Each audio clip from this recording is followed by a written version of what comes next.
podcast.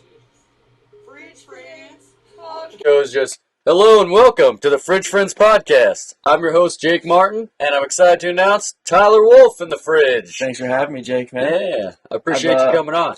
I've been kind of dreading the Fridge Friends because I love the videos that you do when people walk in. And it's funny when it's like a small person walking in and then you have like a beefier dude walk in. I look at that and I'm like, look at this fatty trying to get in the fridge before. So when I was coming in, I was like seeing like, all right, I'm good. Okay. My wife told me I should fucking cut the freezer side off too so that it'll be wider. Yeah. But there's a partition thing, so I don't think it will look good anymore. Because there will be like a raw piece that's cut at the top, a raw piece that's cut at the bottom. And right now, it's pretty much on the other side looks like a nice fridge. I'm good. You know? I made it. So I've had to move the fridge before, so like... If I didn't make it, I would be like, yeah, cut the freezer out. Yeah. But I made it, so fuck it, I don't care. Yeah. Can we cuss on here? Yeah, okay. Of course. You can say whatever you want. I kind of do a conversation Whatever style. I want? Yeah, whatever you want, man. I am not a big editor either, so if you like go off on a tangent, I'm not going to be like, yeah, I'll bleep out that stuff for you. I've had some people say that before, where they're like, oh, cut that part out, and I'm like, no. You said it, but you said it, dude. I didn't make you say that. Yeah, there's two different times that I had a podcast. One that I completely didn't release, and then one, it was real. Tell me bad. after who it was. Yeah, and then I had one that we did about 3.5 hours of recording to end up with an hour podcast. Because more than once we were like, all right, shut the shit down, start back over again. It is funny when you're listening to a podcast and then they're just like, and we're back. Yeah. Because you can tell like they went off on something. Oh, yeah. Like, this would be our careers if we freaking released this right now. They were like, it was multiple guests and everyone was drinking except me because I'm the only fucking sober one. Yeah. And so you get a little wild when you're drinking. Yeah. But also they like kept having to piss. And then we'd like switch seats. So we cut back, and I'm sitting over there, fucking. It's like so clear. And they're like, you watch the video, what happened there? Yeah, that's what I was worried about when I did Leslie's podcast because we were drinking whiskey, and like I took her through like a flight of whiskey, and so I went like low proof to high proof, and we ended with like 132 proof whiskey. Oh fuck! So like I was a little banged up at the end there, and I was just like, I bet you guys are both sauced on. I was like, and I was doing small pours for me to like make sure that I'd be able to drive because we finished watching the football game and then I drove home. But I was like thinking like, man, I'm gonna get drunk and just say something so stupid. Well, even if you don't get drunk, just getting like a little loosened up, you start feeling comfortable and like throwing out jokes that just for the laugh of the person there. Yeah. And you don't think, oh yeah, there's a bunch of people watching this whenever the fuck they want. Yeah. But that's why I asked if we could cuss, because on her pod you can't cuss. And I was struggling with that. Yeah. I held it in. I think I let one shit slip, and that was it. She kind of tries to lean into clean comedy a little bit, I think, right? Yeah. I mean, she goes back and forth, but... I've heard some bits that I wouldn't consider clean from her, but I also see her like more of like a... Her niece listens, she said. Oh, that's okay. But it's like that's respectable. Being on a pod and being fucked up drunk and trying not to curse. Yeah. I was fucking juggling. Fucking mental gymnastics for me. Because people see you like starting sentences and stopping. Yeah, it's like losing your thought halfway through. I haven't done a clean set before. I don't think I could. I did one at a competition where part of it was one clean set for like fucking 7 minutes or something like that. Okay, if it's like a competition thing, because the competitions are fucking stupid. Like, I've done competitions. You can't care too much about it. That's what I think. Exactly. Yeah. Like, they're fun, but like you can't think too much into. Like, a lot of shit's out of your control. Like, I mean, I have fun with them. And, like, the most recent one, that Comic of the Year one, that was a great fucking competition. They had a lot of good people on the lineup. But there's so many variables to it that you can't control, that you can't just, like, blame your own stand-up for everything. And, like, like they did the scorecard things, and then when I got them back, like, I didn't think, I deserve to go on to this next thing or whatever. I was just like, okay, it is what it is. Was it brutal? And do better. No, it was weird, though, because you have the different categories where you could judge, and one of them was like, out of 20, 20. Out of 20, 20. Out of 20, 18. Would you listen to an album? 5. So you think I'm doing well? Yeah, I'm doing but you wouldn't like listen the to best I could, and then you just tank my points because you're like, man, not a fan though. Like, yeah, stage performance good, jokes good. I get that, but that's what I'm talking about as far as variables. Is like I can't control if that one judge is not my style, or if the audience isn't my style. Yeah, but that would reflect in the audience not laughing if they didn't like. But that's one thing too with it being like a local competition is you might have someone judging that just doesn't like you. Yeah, that's like true. I've made a joke about that on that competition. Not like, oh, this judge doesn't like me or whatever, but it's basically like doing a stand-up comedy competition in front of judges who all know you and do stand-up with you is like having sex in front of your parents. Yeah. They've seen everything you got. Yeah. It's still going to be real fucking awkward. Yeah, exactly. I mean, it's like same thing with like doing mics when nobody's there and it's just comics. It's like, fuck, I'm going to make these guys listen to my bit. Like, they fucking know what I'm about to say. Yeah, especially if it's like the same bits, like, because you have to do them to work on them and shit. And last night, dude, I planned on doing, because we had the late night Saturday open mic, and then you got me on that Riff show coming up. Yeah. It's going to be long gone by the time this podcast comes out. But I've never done an all riffing show like that before. So I was like, it's an open mic set. I'll just riff the whole thing, right? Yeah. Well, the crowd was gnarly last night. Like drunk gnarly? Some drunk gnarly, like hecklers, a bunch of people with no energy, a shit ton of comics bombed, and we're like walking people. Yeah. And I watched the whole thing. Like I sat right next to the host and was just like watching the whole thing. About halfway through, I was like 17th up or something. About halfway through, I was like, I'm not going to learn anything from fucking ripping to these guys except, like, hurting my self-esteem.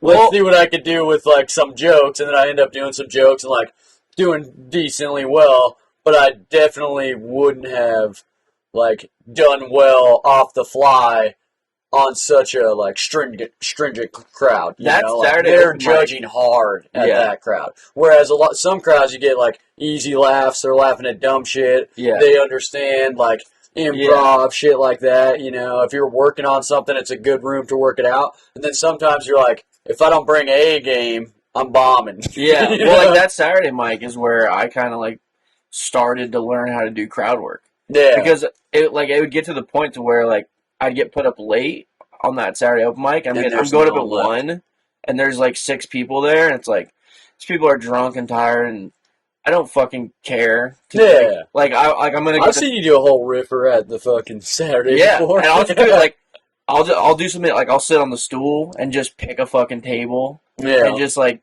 go in like. It's kind of where I learned, like, how to riff on stage. Okay. That Saturday mic is where I learned that. Well, and did you always like that style of comedy? Like, the riffing? Yeah. You're big fans of, like, other riffers, like fucking Ian Bagg, Andrew Schultz, fucking Stephen Hofstetter. 100%. And, I mean, just conversationally, like, talking shit, having fun, like, that's fun. So, like, I get to go do it with, like, everyone's looking at me and they're gonna laugh potentially. Like, well, and then you have the edge. The microphone's the edge. Oh yeah, like, for sure. Yeah, I mean, you have all the advantages. You're on an elevated platform, standing above them with lights. They're in the dark. You have a mic. Like, I was listening to something. I don't know who said it, but they were talking about like getting heckled, and they were like, you just need to realize that like you're in control. Yeah, you're the loudest person in the room. You have the lights. They're in the fucking dark. Like, and they don't expect you to go back in on them. And most people, like, they're not on the stage for a reason. Yeah. They're gonna get embarrassed as soon as they're in a public conversation where everyone's listening to. Have you ever gotten heckled and the heckler got a bigger pop than you? No. It fucking sucks. Yeah, I've heard it before where someone like busts a good one, and it's usually when someone's bombing, but occasionally it's like a decent set, and then they just have that timing where they fucking get one in, and everyone's like, oh shit, this It happened to me probably like 6 months ago at the Thursday mic, and I was doing like a self-deprecating bit about, I was saying something about how I'm not like, I forget how I worded it, but like, I'm not a person who looks like they take care of themselves. Yeah. And this, like, beautiful blonde woman was sitting, like, right in the middle right there. Mm-hmm. And this was when the stage was turned around. Oh, okay, yeah, and the original stage. Yeah, and she just goes, yeah, we can tell. And I was just like, and everyone lost it. I've had that same heckle to a different thing before. And I was like halfway through that set. I mean, it's a short set. Yeah. And I was kind of like building up to something, and she got a pop out of that, and I was just like, fuck, I don't know what to do now. Because like, it's kind of a fucking embarrassing one, she was fucking hot. And I'm making a joke about being a fat dude. And she's like, yeah, you are a fat fucking dude pretty much. And I'm like, you can tell you look like shit. I didn't say about you. You're fucking hot. I know nothing about you. Yeah. And I was like still so dude that I was just like, where was I? I don't know what to do. Yeah, I got that same exact heckle at a show in Bend, Oregon. I went, and the very first thing I said is, I came here from Idaho, and a guy right in the front row goes, yeah, looks like it.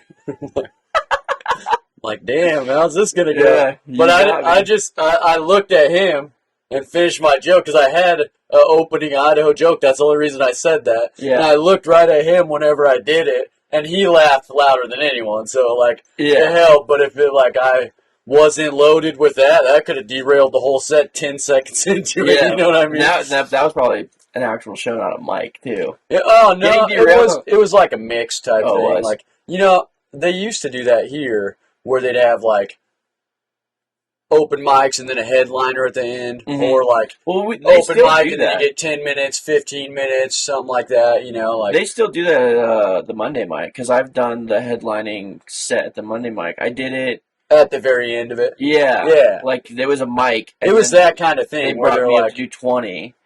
And it was like a slow Monday night, so it was just comics. It was actually pretty fun. Yeah, hell yeah. And I love working shit out in that Monday room. Yeah. Shout out Mad Sweet on Cole Road. Yeah, 100%. Yeah. But the Riff show, are you nervous about that since you haven't done like a full set? I'm kind of excited about it. See, that's the attitude. Because I did improv for the first time, and it was like me and Jake Myers both did 15 minutes of stand-up. Yeah. But it was an hour and a half long show, and the entire rest of the show was improv that me and him were involved in. And neither of us had done improv before. And at first I was a little nervous about it. Was that like the dinner show? I think so. Or Improv Insanity was it was at Watson's. Yeah. It was pretty cool. I thought Nick Roberts was going to be there, but he was like homesick or something. Gotcha. And me and him are like pretty good friends, so I was like, hell yeah, this will be good fun. At improv, yeah. Yeah, he's super good at improv. And then the other guy that like filled in for him, he's actually trying to get a short form improv group together, because I guess the improv group that they have does mostly like long form stuff. Yeah, you mentioned this to me. Yeah. And so like I went into it a little nervous, and then was like, oh, this is actually like pretty natural to me. Like, I'm always trying to just fucking like get laughs at the fucking cigarette circle or whatever. Yeah. It's like, this works, and I'm like pretty quick at thinking of shit. Yeah. And then he offered after the show, he's like, when I get that group together, you want to be in it? Like, you're good at this. And so I was like, yeah, that definitely helps the confidence. This is the first time I did improv, you know? Well, because it's like, there's some people who do comedy that aren't like conversationally funny. And I think those are the people that like struggle with like a show like the Riff. Yeah. Because they're not used to just like constantly surrounding themselves with people that are just going to assault them at any moment, and then they have to like be quick on the fly. Yeah. Well, like, you work construction, you've been to prison, like, you've constantly been in environments where it's like, quick on your feet, or else you're either a little bitch, or you're going to throw some fucking you gotta be witty. But the Riff show, I've had so many people that have done it, been like, I'm so nervous for it, and then get there and do it, and they were like, that's so much fun. Because, like, I've set it up in a way where it feels like a hang. Like, it doesn't feel like you're doing a show. Like, once you're up there, like, the audience is so involved and like throwing stuff at you, like, and they're on board. If the whole thing's themed like that, exactly. That's my thing. Is like, I didn't do the riffing thing last Saturday because it would have just been. And another part of it is there's more than one person who went up there and was like, I don't have anything prepared. Let's see how this goes, and then tanked. Yeah. And then I'm gonna go, hey, I'm practicing for something, so I'm going to let you guys come up with the topics, and then they think I'm doing that same thing. Whereas on your show, they know it's like everyone's riffing. Yeah. You're getting your thing out of the bucket to make your jokes on, so it's not like the bar is, I've worked 10 hours on this. Well, you do like some bucket, and then you do the audience. Okay. So you do 3. We kind of structured it that way, so like that way it wasn't just like a clusterfuck of the audience screaming shit at you. Yeah. So you get that could definitely happen. Yeah, and me writing the topics too. Like I'm writing topics that are primed for like something to talk about. There'll Some be of them are a something little there. more mellow, but like I'm putting shit in there that like is giving. I'm throwing you a layup. Yeah. Like I'm not giving you like Felix the Cat or like some weird shit that like some abstract thing. I'm not trying to challenge. Think of a bit for. Yeah, I'm not trying to challenge anyone. It's like crack cocaine. Yeah, like 9/11. Take it where you want to, but there's a lot of funny avenues. Yeah, like the December one, I just did like a year in review, pretty much. I just like Googled most searched on Google, and it was like Andrew Tate, Kanye West, the war in Russia, like. And all of those would be fire to pull out of the book. Yeah, and like most people have probably, most comics have probably, we're constantly writing new stuff for whatever's going on in the world. So more than not, you're gonna get something that you've thought about or possibly written about. Yeah. And then you can be like, oh, I've already gone down this avenue mentally. I can just bring it out. Yeah, and if you're always throwing jokes at other comics just in conversation and like making fun of shit. Yeah. The year in review, you've thrown jokes at other people about that shit before. Like all that. So it's 3 topics, 2 minutes each on those. So you do 6 minutes out of like those are the bucket. Okay. And then you'll do 4 minutes with the audience. Nice. So and that's just like whenever you want to be like, hey, new topic. Yeah, so you'll give you one, or if they give you like a fire one, you just go off for 4 minutes on it. So you just fit. Yeah, if you get a fire one off the top of your brain, and you just like who was it? LJ. I think he did like almost his whole 4 minutes on one topic. Like somebody called him a good one. He's pretty good, and he just like knew where to go with it and just ran with it and killed. And like I don't know if he did even more than one topic with the audience, and it just worked. But there's other people who've done 20 audience topics, and it's just like zinger, zinger, zinger, and like, and sometimes the audience throws weird shit too. Yeah, because like the audience members are trying to be cute, so like they're trying to like be fun, like they want you to make a joke about something that they think is funny, or that they think you're gonna have like a hard time with. I've seen a lot of that. Like, let me set this guy up like the Jews or whatever. You know, like, go ahead and say something. That's an easy one. Those guys are easy to make fun of. Yeah, but they're trying to make like a divisive thing, you know? Like, give me an abortion joke. And it's like, little do you know, comics love the divisive jokes the most. Yeah. But I get what you're trying to do there. You're trying to get me to say something that's going to like split the room or whatever. Yeah. That's my favorite shit anyway. That's everything I say. Like, I'm constantly doing that. So like, if somebody gives me one of those, it's like, oh, yeah, home run. Easy. Like, or I'll go the complete opposite and I'll make it way worse than they thought they were going to get. And then they're like, oh shit, I shouldn't have even said that. The person who threw it out there, they're like, oh, offended. They're like, oh, damn. Yeah, like I had one guy who was trying to be cute, and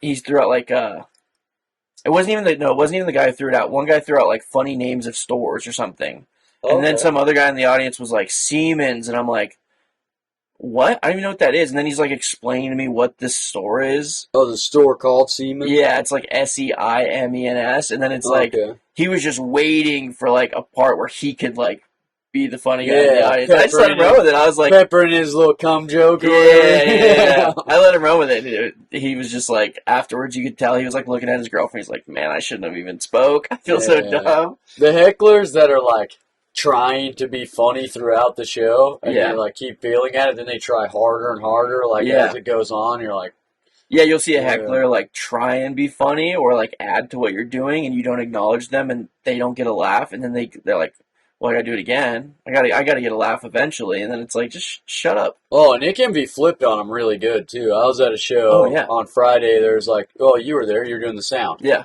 And so the first show, it was a little, dry for the first half or whatever. I'll say it for you. Good. That crowd fucking sucked. Yeah. I thought I was going to bomb hard, so I was pretty impressed with myself. Yeah, I told you did. A couple minutes in, I was like, wow, I thought this was going to be way worse compared to like what was going on. Yeah, but like nobody did as well as they should have. I've seen all of those comics do well.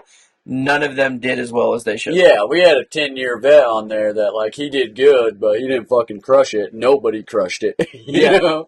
Yeah. But that same show, or no, it was the show that was right after that one. Yeah. There was a couple that were doing that thing where they're like, we're going to keep making jokes in the middle or whatever, Yeah, they kept, like injecting themselves into everything, and it wasn't like one thing. They would like start a conversation. Yeah, I think it was like all their relationships. Yeah, one of the comics was just like, "Oh, well, you're a part of the show now. Like you did it. Yeah. Congratulations, you made it." But the very last comic, fucking Jack Wheeler, he fucking flipped it on him hard. And was like, "Hey, dude, you don't have to be mad because your chick was flirting with other people." Oh yeah, and got like a mean old pop from it, and then they're quiet the whole rest of his set. Yep. Yeah, like, hey, you're fucking playing with fire, and one of these guys is gonna light your ass up. Yeah, and I think that's one thing that they don't realize, especially like at like a local comedy level, is it's like we're still better at talking shit and being funny than you. For sure. So we're gonna one of these guys is gonna win. Yeah. Eventually, if you do it to every comic, you're going to lose. Yeah. You're not gonna leave the night being like, I was the funniest person in the room. Yeah, you can like poke a bear at the zoo because he's behind a cage, but like eventually he's gonna figure it the fuck out. Yeah, exactly. You're gonna meet a wild bear. He might not kill you, but he'll get that fucking finger the next time you put it in there. Yeah, exactly. They're gonna get you. But no, the Riff show it's fun.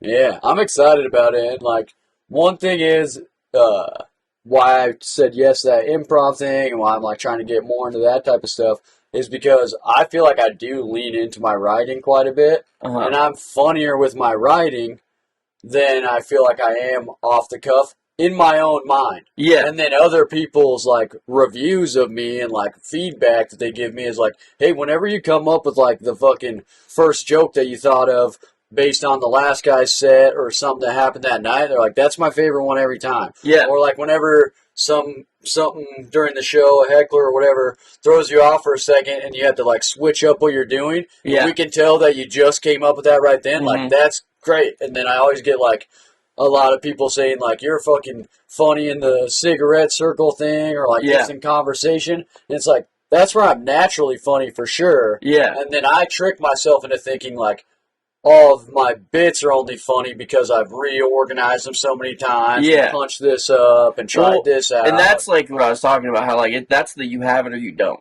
Yeah. Like you're either funny conversationally or you're not. You're either on the fly funny or you're not. Like you'll see, and like if you write something, you obviously think it's funny. Yeah. Like, and there's tons of stuff that I've written that I've just trashed, but something in my head told me that I was supposed to write that down. Yeah. Well, not everything that we think is funny, someone else is going to think is funny. Exactly. Yeah. And so, have you gotten to the point to where you hate your jokes? A lot of them, yeah. I hate all my jokes. I don't know about all of them, but a lot of them. Well, yeah, I try to keep it fun to say. Like, I like saying some of the shit, even if I'm like tired of the joke. I like knowing how this type of person will react, and then focusing in on that person, knowing they're going to get the like craziest reaction to it, because it's fun for me to make them uncomfortable and then end it with a laugh. Yeah. Or, you know, like, I also like starting out in one direction and doing the misdirect thing. Yeah. And then even though, like, I'm bored with that joke at this point, I've told it however many times, it's really fun for me to, like, see the reaction of it, so I'm trying to get, like, more into just loving that. Because if you don't feel your jokes and you get bored with them, they can tell, and they're not going to be as funny. Even the same exact joke, if you tell it like you don't care about it anymore, they don't care about it anymore. Exactly. But it is fun to like go to a new market, like perform in a new city, and do a joke that you haven't done in a while, and it pops, and you're like, oh yeah, I forgot that this is a good bit. I just stopped using it because I was tired of it, and then I bring it back out, and it's like, oh yeah, I like this. But I've started, like, writing more on stage. Yeah. Like, at first, it was like, have everything written, say exactly what I wrote, and it's like, now I just, when I'm working new material, it's like, I'm going to figure it out up there. See, like you said, you figure out better on the spot. Like, everyone thinks like, the on-the-fly stuff is better. Well, and your talking is different than your writing. Yes. For everyone. Yeah. You know? So I feel like I started out as like, I'm over-prepared. I'm writing every single word down, and then I'm like recording it and listening back to it and then adjusting it and stuff.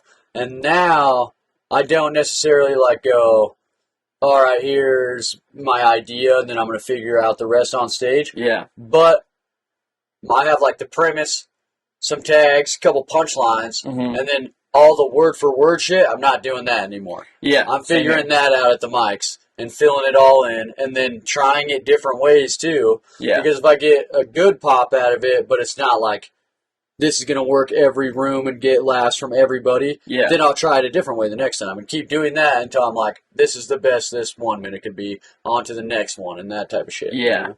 And like that's another cool thing about the Riff too is pretty much I'd say like 80% of the people that have done it so far have gotten a bit out of it. Oh, I bet. Like just riff it, like you would have never thought to write about something that pops up randomly, and then you just have a good thought on the fly, and then they'll expand it. I'll like see them do the Riff show, and then 2 weeks later at a mic, they're working what they did at the Riff, and it's it makes me feel good. It's like, dude, fuck yeah, like you definitely took something from that show and it worked, and it's continuing to work. Like instantly cool. When you said I did the year in review thing on Google, I started thinking in my head of a few comics I heard tell, well, last year jokes, like the year in review type shit, and I'm like, oh, that probably came from them working that out at the Riff. Yeah.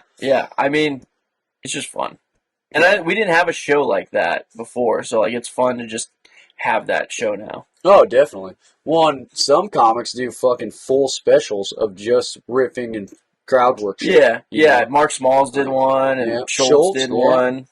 Yeah. And, I think Ian Bagg did one too. Well, Ian Bagg is like that's like his. He's like the crowd work goat, that's like his. He could go up and like headline a weekend and do different crowd work sets. And then Jeff Ross and Attell did that bumping mics one. Oh yeah, that was like structured, but a lot of it was. Yeah, it's still a lot of riffing. But those guys are fucking also legends. You know, like Dave Attell could like read the back of a cereal box and get laughs. Yeah, I mean? he's a goat for sure. Yeah, he's fucking just something about like his cadence and like being so smooth with like 30 years of doing it that he could be like Raisin Bran. He might even be farther in than 30. Maybe, yeah. I was just throwing that out there because it seems like an unsurmountable number. But Attell and Chappelle have probably the two that are even over 30. I'm not even 30 years old. I can't even imagine. Yeah, and I remember watching that Insomniac shit when I was a little kid. So I went back and started watching Insomniac, and it's so good. Where do they have that on? Like, I have like an illegal streaming service. Oh, okay. I was like, fuck, where can I watch I can get you hooked up, yeah. Okay. But yeah, I went back and started watching those, and he did one in Boise at the Funny Bone. Oh, really? Yeah, and it's funny because it was so long ago that like all the places he went aren't even around anymore. Yeah. So he's like going out and doing all these things, and it's like I've never even heard of this place, and it's not even around because it doesn't exist. Yeah. Jeremiah Watkins has that stand up on the spot. Well, stand up on the spot was my inspiration for the Riff. Hell yeah, because I love stand up on the spot. Well, I love Jeremiah too. Yeah, you told me before you did a show with him, or you met him or something. No, with Joelberg. Oh, okay. With Joelberg, Joel Jimenez. Yeah, I did a show that he did. It was at the Rec Room in Huntington Beach. Oh, okay. It's a cool little club, and yeah, he was hilarious. Oh, he was funny. He's pretty good at the improv shit too. Like when he was in the Kill Tony band, he'd be a different character every week and just like lean into like, how would this guy act? So that show, it was probably one of the most obscure shows I've been on. So it's like an open mic competition, but they have guest spots. Okay. So like they'll do a couple, they like draw out of a bucket, and it's judged by the guy who hosts the show. His name's Kenny. And then they'll book a comic as a judge, and then they book a porn star as a judge. So it was like that premise alone is like weird. And it's like it was a full on like open mic too. So like there was guys going up there like crazy. For the first time. There was a guy who went there for his first star. Yeah, he was like there was a guy who went up, and he's like this white guy with like really squinty eyes. Like he was like. I don't know if he was part Asian or not, or but he was like astigmatism. Yeah, or if he had a little touch of the downsies. But he went up and he's just like, "This is my second time," and like he was doing some weird bit where he was like asking the crowd to like yell out a slur at me and I'll talk about it. Oh wow. And then they like roasted him for it, and Joel called and he's like, "You look like a Chinese cowboy or something like an Asian cowboy." Fuck yeah! And then I like led that because I went up like, I think I was the last guest spot. Mm. It was a local guy, and then did you see the new Jackass movie? Yeah. Zach. Okay. He did a guest spot, And then I went up last and did the last guest spot, and I like played into it. I was like, "Where's that Asian cowboy guy? He'd probably kill at open mics in like Pocatello." Fuck yeah! just give me a slur, and I'll talk about it. Like anytime you're able to come off of something that the whole crowd already knows about, like you got the extra bonus from them knowing it's like a riff or just thought of joke, and then also they're in on the joke because they saw that guy. So like in my personal experience, that shit always works for me. Yeah, but Joel, he's funny. Hell yeah, I'd love to meet that guy. He's probably my favorite part about the old Kill Tony shows. Yeah, is like him like popping in with like a hot one and then just like getting the drum solo. Yeah. Like and that's why they did the fucking Mexican drum off show was because of him. Yeah. I love that show, though. I listen to all the new episodes. I want to go do it. Backlog. Yeah, I'm going to do it for sure. It was such a mistake for me to not do it when I lived in L.A. Yeah. Like you lived there when they had it at the Comedy Store? Yeah. And I used to go to the Comedy Store all the time. Hell yeah. And I went to Kill Tony once. No. Just as an audience member? No, I went to the store... And I was in the original room while they were doing Kill Tony in the belly room. Oh, okay. And I was like, I should have gone and done that, but... Did you start comedy in L.A.? No, I started here. My first mic was at the Swede. Okay, you're just like a big fan, going to shows and stuff in L.A.? Yeah, well, I mean, I've been a fan of comedy since I was like 12. Yeah. It's something I've always wanted to do, but I've always had respect for it and understand the commitment. Mm-hmm. And I was working jobs where I was working crazy hours or working out of town and like... I wouldn't have had time to commit myself to doing it. I mean, it's half-assed an excuse, but I genuinely would have hurt myself. That's valiant also, is like knowing that it's a respected art form, that if you're going to be a fucking weekend warrior, you're not giving it the respect and you're taking the spots away from people who are like every day trying to fucking make something happen. Exactly. Which is another reason why I don't like going up on stage and being like, what else? What else? Like that type of shit, because I'm like, I hate it when the mic's packed and I know people didn't get on the list because it's packed, and then someone goes up there and shits the bed, dude. Yeah. Well, if you're working on something or you're like a riffer guy, that's a different thing than just like, every week I steal someone's fucking 5 minutes up here. Yeah, there's people who do that. Yeah, for sure, yeah. But, like, it was one of those things, too, where I do have such a respect for it because I've loved it for so long that I've been writing comedy for, like, 5 years. Like, I have notes in my phone. Like, I probably have, like, 200 notes in my phone before I started. Tried it. Yeah, so, like, I'm reaching back into my bag from, like, a long time ago. Brittany Hargis told me she was doing that, too. Yeah. Like, years before she started doing comedy, she was, like, writing comedy and writing stand-up stuff and stuff. It was nice to, like, go into my first mic and, like, not need notes and be prepared. And, like, I mean, I see comics who are years in who take their notes on stage still. And if you do that, nothing against you, whatever. I would never do that. Yeah. Like, I could see maybe a set list for a long show or something. Like, my first couple bigger shows I did, I would, like, set my phone on the stool with, like, real low brightness and, like, have my set list because I'd forget.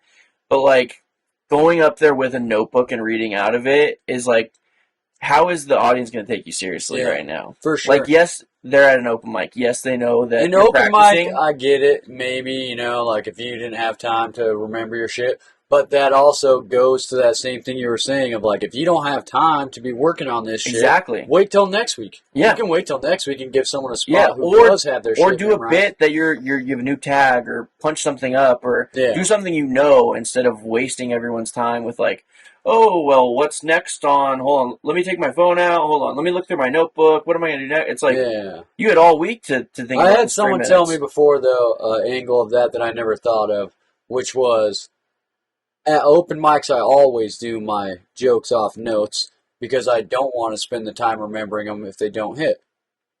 And I was like, you know, I never thought of that, but you gotta reevaluate yourself as a comic if you have so many jokes that aren't hitting. That they're not worth remembering. You know what I mean? Like, everyone has their own process, and I don't want to shit on anybody. I tried the set list thing for a little while, like, especially because when I first started, I was biting off more than I could chew. I said yes to a 15-minute set opening for, like, a pretty well-known comic a month into doing comedy, and I'm not going to say no to shit, so I just kept doing that, where I'm like, yeah, I can do that. Yeah, I can do that. Yep. And then would, like, write 5 to 10 minutes of that 15 minutes in 2 weeks And before you were probably the show. fine. It was all right. You're probably able to do it. I was able to do it, but a lot of it's psyching yourself out too. Like yeah. I did 30 minutes. It's not what I would do at all now. Yeah, like if I look back at that video, I'm like, people paid money for that. You're a piece of shit. Yeah, know? But I didn't bomb, But yeah. in my eyes now, that's bombing now. If I did a set like that now, I'd be like, what are you fucking doing? Yeah, like when I did 30 minutes, which is the longest I've done. I did the set list on my phone, low brightness, so no one could tell it was there. Yeah. And I ended up not even looking at it. Yeah. Which was nice. Part of it is that security thing of knowing it's there if you get lost. It's there. Or if, you feel like you did your whole set list, but lost some jokes along the way or whatever, or it's shorter or longer than you thought. Yeah. And you're 25 minutes in and you're not seeing the light, and then you're on your closer. Yeah. You could oh yeah, I forgot that penguin thing or whatever. Yeah, I mean that's pretty much all my notes say is just do the penguin thing. Yeah, that's all I write. I just leave that up. Remember the penguin joke. Well, and if you're gonna do a set list thing, that's how you have to do it, so that you don't end up reading off of it. Well, yeah, I just put one word from the bit. Yeah, so it'll just say prostate or whatever. It'll just say there's a bunch of N words on your. Yeah, no, yeah, mine just says N word, Jew, N word, Chinese, N word. It's just like a Warren G song. Yeah, that's exactly what it says. Yeah, write it out word for word on there. Exactly. Oh yeah, regulators. Just fucking. I kind of want to just do a regulators bit now. I mean, it's a fucking great song, and it has a callback to Young Guns in it. Yeah, regulators. It's got everything. Yeah, but yeah, I don't know. The notes thing. If it's your process, it's your process. But I remember going to open mics before I started doing open mics, and just seeing people with notes and just being like, you're wasting my time. Yeah. As an audience member, come on. Yeah. What are you doing? Get prepared. Well, and you definitely, how we were talking about how some things give you an advantage, like the microphone, the lights being up on the stage when you're in a heckler situation. Yeah. That peels away advantage because anyone in the audience is I could read off my phone. Yeah. I've got Reddit. I could be funny. I did. Yeah. They're like, this isn't your shit, or you would know it. I did the note thing once, and it was when I was doing that 20-minute feature set at the Swede on the Monday thing, because it was just comics. Yeah. And I was like, you guys want me to just do 20 minutes, and you guys are going to know all my material, or you want me to take out my phone and just go crazy and do shit I've never done before? And everybody was like, do it. Yeah. Just go crazy, and I was like, all right. So I was just scrolling through, and I would just look at a bit, and then go into it. Well, and that's actually probably pretty fun because I know I have very fun. Way more material in my notes and shit in my phone than I've ever done on stage because I haven't fully worked it out and formulated it yet. Yeah. So just hopping into some of those randomly, that would be a lot of fun. Yeah, I remember one of them I did that bombed so hard, but I loved it, and I still think there's a bit there.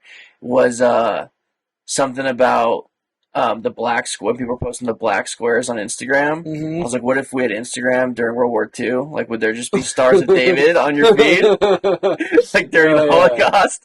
People in America, unaffected, just putting up stars of David. Yeah. Everybody hated it, and I was like, oh, damn it. I thought this was a good thought. So the whole crowd has a Ukraine flag outside right now? Is that what this is? Yeah. But, and I mean, that's the thing. Sometimes you'll do bits and they suck, and then you revisit them 3 months later or 6 months later. Sometimes people aren't ready to laugh at certain stuff, too. Yeah. I know if I said that same thing I just said about Ukraine, on stage, a lot of people would be like, oh. No, you never cared about the Ukraine until just now. And I know really because you're, secretly hating Russia. Yeah, in Idaho you can hit all the Ukraine bits you want, I think. Yeah. I don't know, dude. Not in Boise. I've hit some good ones on that downtown stage. Okay. Some Ukraine stuff. Yeah. And it's done well. People are on board. Because you in Boise, yes, you do get, more of a crowd that is going to be Ukraine supportive. I mean, if, let's say you're doing, a Nampa show. Yeah. Take out the Ukraine jokes. Candy County's going to love the Ukraine jokes. Yeah. For sure. But you'll get some of those people in the Boise crowd still. Yeah. I've misread, oh, hey, we're in Idaho. I can make a joke about this, and then just oh, this is the fucking blue Idaho. Yeah. You know what I One mean? thing I refuse to get into a habit of is doing local stuff. Yeah. Like, I have never written a joke about, like, or like a full bit about Idaho. Because if it's good, sure, it'll work here, but, like, then I can't use it anywhere else. Yeah. Like, your potato farmer Idaho thing works so well because you can take it to different states. When I came up with it in a different state. Yeah. Because I kept getting that So same that's shit not... from other comics. Like, we're talking about how you, like, roast each other and shit just talking. Other comics would always say one of those two things. Yeah. And, like, oh, you guys are fucking this or you guys are that. And then eventually I was like, I know what you guys are thinking. Y'all think we're this or that, you know. Yeah. Like, that's how I, like, formulated that. Yeah. And so it works better outside of Idaho, but it's kind of making fun of Idaho. Well, it's not like a... It works really well in Vegas. That's where it works the best. And you don't even have to be there for it. It's a pretty good joke. It's a joke that you don't have to be there for. Yeah, you don't even have to be... Like, it's so good that when someone else tells it, it's good. That's actually, how you know you got a good bit. At the last comedian game night, people were talking about how they're going to do, at an open mic, everyone's going to do that one as their opener. Oh, I think I was talking to someone about that, too. I was like, yeah, go for it. Yeah. I would think that's funny as shit at this point. So, during the Comic of the Year thing, I was thinking about, like, how funny it would be to just go up there, like, let's say... Who's got something really memorable? Like LJ. Mm-hmm. If I'm up before LJ on Comic of the Year, and I just go up and I'm like, "What's up, mother?" and like do that, and then it's just like, it would be funny for like us comic. It would be crazy to do that, but it would be so funny. Like, you wouldn't know what to do though. No, and I would never do that. You got so used to doing that as an opener, you'd be like, this motherfucker. Or go before you and use your opener. And just come off stage and be like, dude.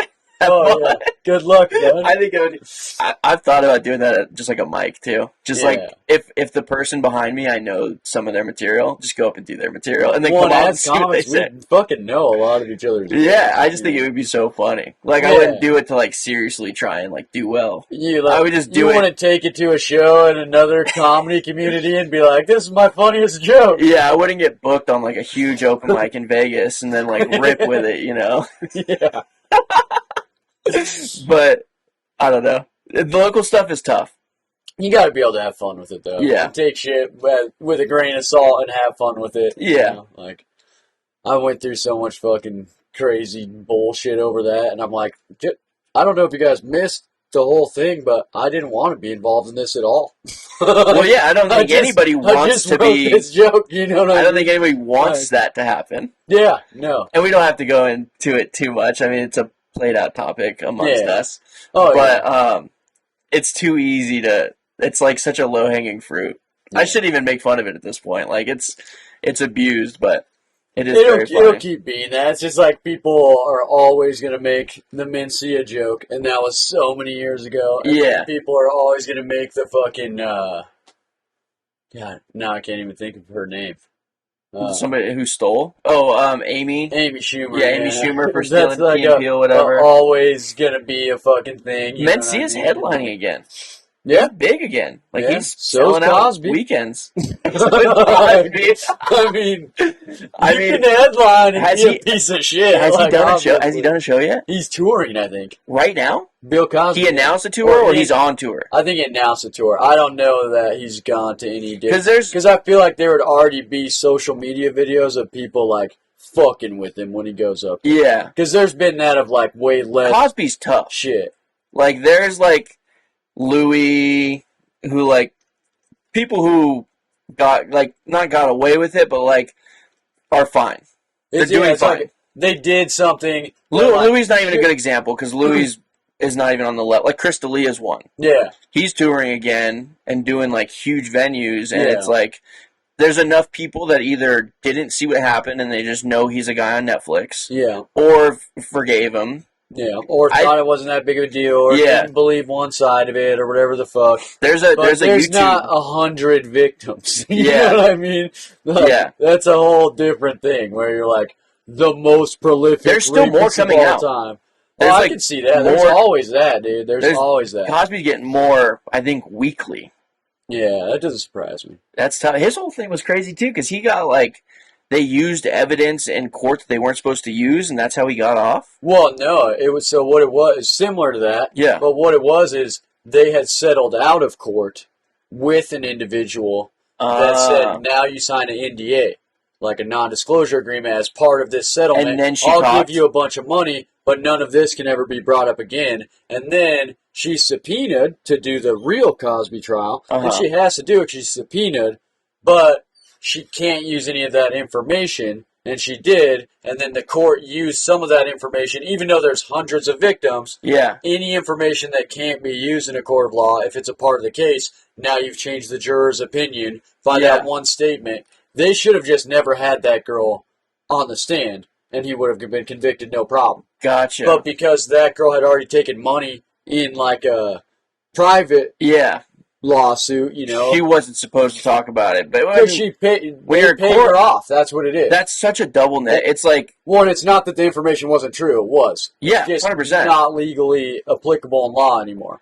Yeah, I got off on a gun charge that way, so I mean... Like, what's the statute of limitations on that? Well, it got thrown out of court. There's nothing they could do. Well, you can't double jeopardy. It was illegal search and seizure. Yeah, let's talk more about your gun charges. Yeah. Well, I don't have any. That's the thing. I don't have any. They tried to get me on you and OJ, you dirty bastards. We're talking about a victimless crime here versus a fucking murder. I mean, he didn't do it. Yeah, he did do it. I mean, he wrote a book about how. What if I did do it? That's insane that he just has a book like, if I did do it, this is how I would have done it. Have you ever read the book? He's like a glove model now. Really? No, I just made that up. Oh, I mean, I can see it. His glove fits. I can see. Have you seen? He's wild on Twitter.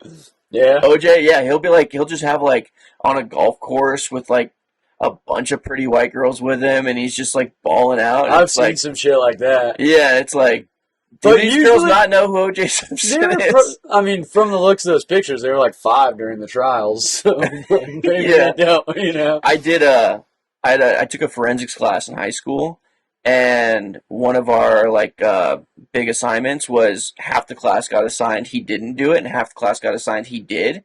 Damn. And we had to come up with, and then like we did like a court, like a mock trial, court. like a mock court trial. Yeah. And I was like the head whatever for my team, and I got OJ off again with different arguments. Like, I came up with completely different stuff. Like, I dove into this way harder than I should have, knowing that it's like a bullshit project for school. Yeah. And I went like full attorney on this like school project, and I got OJ off with like a different sometimes model. just being like a good debater and like a good arguer can make the other side look stupid. Well, even if they have all the facts. We're doing debate show next week, right? Yeah. Friday. Fucking Funny Feud. Yeah. Nate might not be on our team. Oh, really? I talked to him today. He said he might have something else going on. Okay. So I told him we'll have to pick another white guy. Yeah. White bearded guy. Dude, so I was on that show twice before. I won once and got second the other time. Is it fun? It's a lot of fun, yeah. At first it was called the Drink and Debate Show. I like that. Yeah. It doesn't really work for you. Yeah, so I just took mushrooms. I was like, I got to level the playing field. Yeah.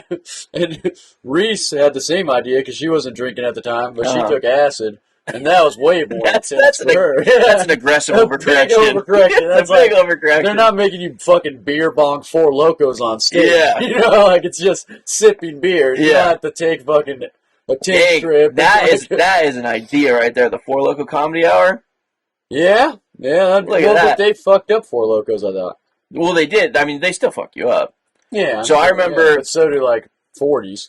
Yeah, well, anything fucks you up if you drink enough of it. But yeah. So I was a sophomore in high school when they banned the old 4 Loco because they used to have caffeine in them. Yeah. So that was. I was a big drinker when 4 Locos were in their prime. Yeah, I've thrown up watermelon all over the wall before. Yeah, me too. And so at the time, I had a liquor store that would sell me alcohol, and it's kind of racist the way I got in with this. It was like a Middle Eastern guy who owned the liquor store. His name's Emron. Okay. And I would go in, I had a bunch of older friends. So I'd go in with them, and I mean, they weren't 21 either, but they were more convincing of being 21. So I'd go in with them and buy alcohol. Okay. And then I went in by myself one day, and he was like, I know you're not 21, And I had like Four Locos. I think that's what I was buying, was Four Locos. Yeah. He's like, I know you're not 21. Where's your friends? Like, at least make it believable. At least be with the older kids. And I'm like, come on, dude. Like, will you sell it to me? And he's like, all right, only if you teach me how to play chess. Oh, that's sick. And I was like, why do you think I know how to play chess? He's like, you're white. White people know how to play chess. And I was like, honestly, fair. Yeah, I'll teach you how to play chess. You're not wrong, yeah. I'll teach you how to play chess. So I would, like, go there and, like, show him chess moves. And I wasn't even that good at chess. I just knew the basics. And to him, he was like, this white guy's a genius, knows how to play chess. Yeah. And he would sell me Four Locos. And when they banned them, he was like, I got to take all these off the shelf. Do you want them?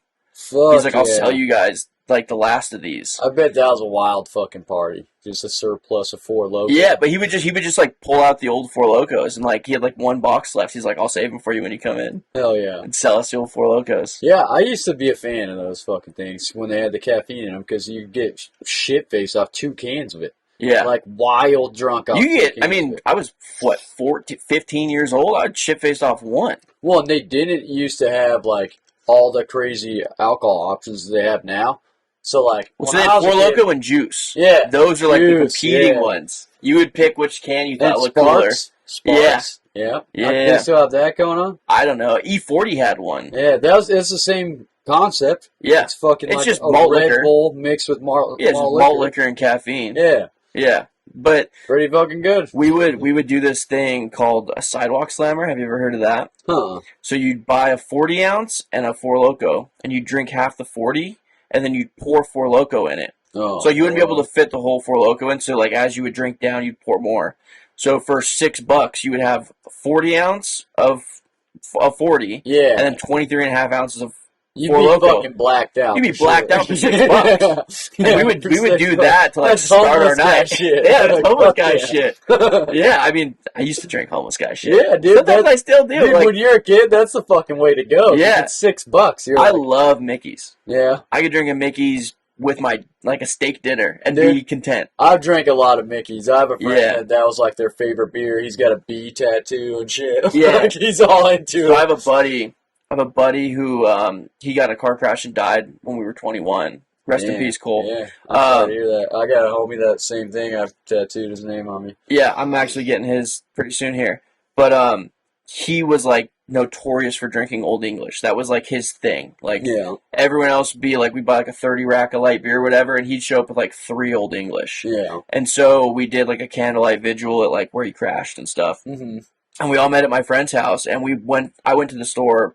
Someone else went to the store and just bought out like all the 40s they had. We had like 40 ounces at the house. Cases of 40. And we're sitting there drinking these, and one of my buddies is like, dude, I bet you he's laughing at us right now because we all have to drink this nasty shit. Old English is fucking gross. Yeah, it's pretty gross, but it fucking gets the job. I mean, I'd rather drink fucking Steel Reserve than Old English. Steel Reserve's pretty gnarly, too. It's like 8%. Yeah. It's $3, 8%, 40 ounces of 8%. Old E's fucking up there, too. I think so, yeah, but it's just gross, and we're just all sitting there laughing like, damn, why are we doing this? We don't have to fucking do this. I had some fucking similar thoughts with my homeboy that passed away, because there was a drunk driving accident. He wasn't driving, though. One of my other friends was. Any one of them could have been, though, because we were all fucking drinking all the time. Yeah. St. Patrick's Day, like, could have happened to anybody. Are you doing the St. Patrick's Day show? It got canceled. It did? Yeah. Why? Because that date got switched to something else. So we might still be doing that beard show, but it's not going to be on St. Patrick's Day anymore. Oh, fuck. Unless he finds a different venue or something. He just told me about it the other day. Oh, damn. And I don't think he knows for sure that he's not going to be able to do the show, but he for sure can't do the show on St. Patrick's Day at Mad Swede. Ah, damn. Yeah. I was looking forward to that one. Yeah, I don't know if it's because he didn't pay to book it in time, or if they just got like a bigger thing going on that day, which makes sense as a holiday. You know what I mean? And we'll do that show for sure. Yeah. It's a great show idea. It'll be a fun show. I didn't mean to interrupt your story. Yeah, oh no, you're fine. But it was a similar fucking thing where like we all went to his funeral and shit, and his family's there and stuff, but then we had like our own wake thing where we invited all these fucking people that were all friends of his or knew him at some point from all the fucking hoodlum shit we used to do. And everyone's just fucking trashed at this thing, like, out of control. People are fucking... I can't even, like, dive into it, but I remember being, like, on the edge of blacked out drunk, like laying in the backyard, like, I bet that dude's fucking just laughing his ass off at us right now. That this is your guys' like, remember me from fucking dying in a car crash deal? I had a... you guys all just get just as drunk as I was? Yeah. What the fuck? Yeah. You know? I had my uncle, I never met him, but he was in a gang. He was a white guy in a Mexican gang. Damn. And he Nazi ended up... lowriders? No, not Nazi lowriders. It was like a legit like Mexican gang. Okay. I know there's that gang. Not Nazi lowriders. Like, yes, it's the white boys mixing the Mexicans. Yeah. No, I'm not going to shout out the gang. Yeah. But he got killed by a rival gang. Yeah. And he got shot 13 times with an AK-47 and killed in a drive-by. Fuck, that's crazy. He was about it. It doesn't take 13 shots. He had "fuck the sheriff" tattooed on his throat. Like, fuck yeah. Dude was about it. And I remember like going to his grave like with my mom and my dad and stuff when I was a kid. And his homies would come by and like pour out 40s for him and stuff. And like they'd leave the fucking bottle. And I just always was like, these fucking scumbag gang members come here and drink at my uncle's grave. And I'd be like a little kid so mad. But and that's how he lived. Well, fast forward 20 years later, I'm at my buddy's fucking grave, like drinking Old English, just sitting there like drunk, smoking a cigarette, drinking an Old English. Like, I'm that guy. What? Look at what I've become. In that perspective, as a kid, you didn't see what was going on in their mind. Yeah. But as an adult, you're like, I want nothing more than to just share this 40 with my homie. Yeah. Fucking, that's what he would have wanted to do with me right now. I'd buy him one and pour it out for him, and then I'd drink one. And it was just like, I had that thought sitting there, like, whoever's walking by is like, look at this piece of shit, like, pouring out I would take my trash with me, I wouldn't leave it like the other guys, but they're just like, look at this fucking asshole. Yeah, well, you always know there's going to be like that underlying judging thing. Because just in life, there's that, like, this same kid, we were at his funeral, and like, he had like a pretty conservative family.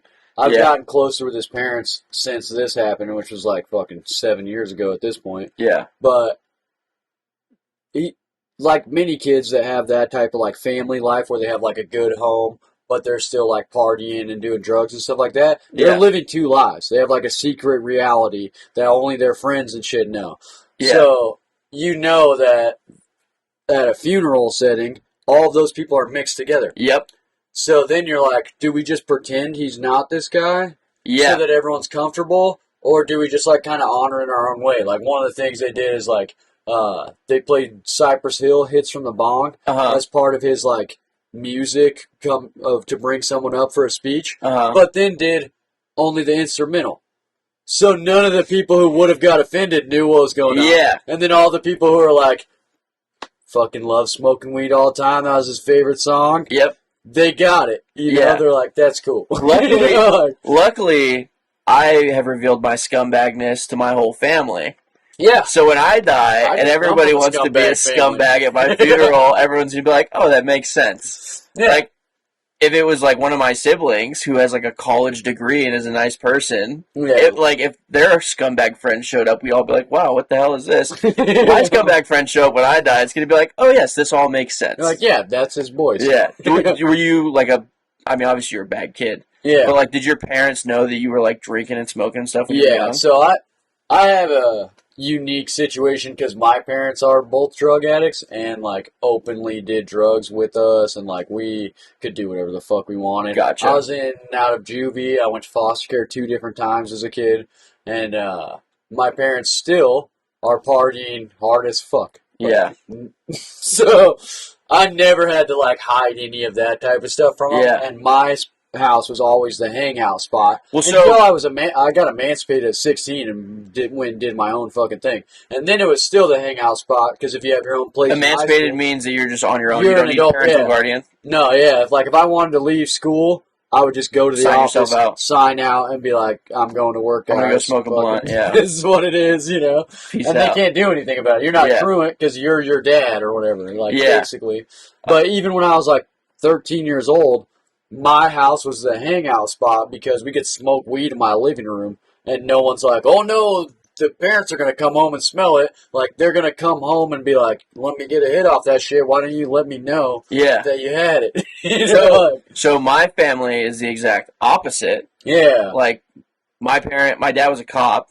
Oh, damn. And my mom, I know my mom, like, I think did drugs when she was younger, but Yeah. they were like Cleaned the it up parents. and were like pretty conservative. Yeah. And so, like, on paper, they're not the parents that are going to allow that. Mm-hmm. But they were just like, yeah, do it. Like, drink, smoke, do whatever you want. Like, you know, like, they trusted me. I think like, there's a middle ground there. My house like, ended if up becoming... you're too strict, then your kids are going to be fucking wild. Exactly. Like, yeah, but... then you're not going to know what's going on with them. Like, I'd rather my kids be comfortable enough with, like, calling me when they're shit-faced. Yeah. Being like, Dad, come pick me up. I'm shit-faced. Instead of like, oh, I got to hide this from my dad, so I'm going to go crash my car. Yeah, so, like, my parents would, like, we'd drink and get fucked up at my house all the time. And, like, my house was, like, the safe place. Mm-hmm. Like, you could go... I remember being in high school, and it was my senior year of high school, and me and my buddy had just smoked a blunt in the backyard. And it's, like, 1 p.m. We're supposed to be at school. Mm-hmm. My mom comes home, and she's just like, hey, I was at the Dollar Tree, and they had, like, these little 99-cent drug tests. Let's try them. Let's see if they work. Because she knew we were going to fail. Oh, okay. She knew. Surprise. No, yeah. She knew we were going to fail. She was like, I just thought it was funny. I didn't know you guys were going to be here. She was like, I was going to test it. Yeah. You guys test it. So we, like, did the at-home drug test, and it, like, turned dark immediately. She was like, this is some hot piss. Like, you guys, she, like, looks at it, she's like, are you guys fucking high right now? We're like, yeah, we smoked a blunt, like, right before you walked in. Yeah, dude, like, I fucking had a friend who got kicked out of school. Well, and I got kicked out of school and I had to go to alternative school and shit.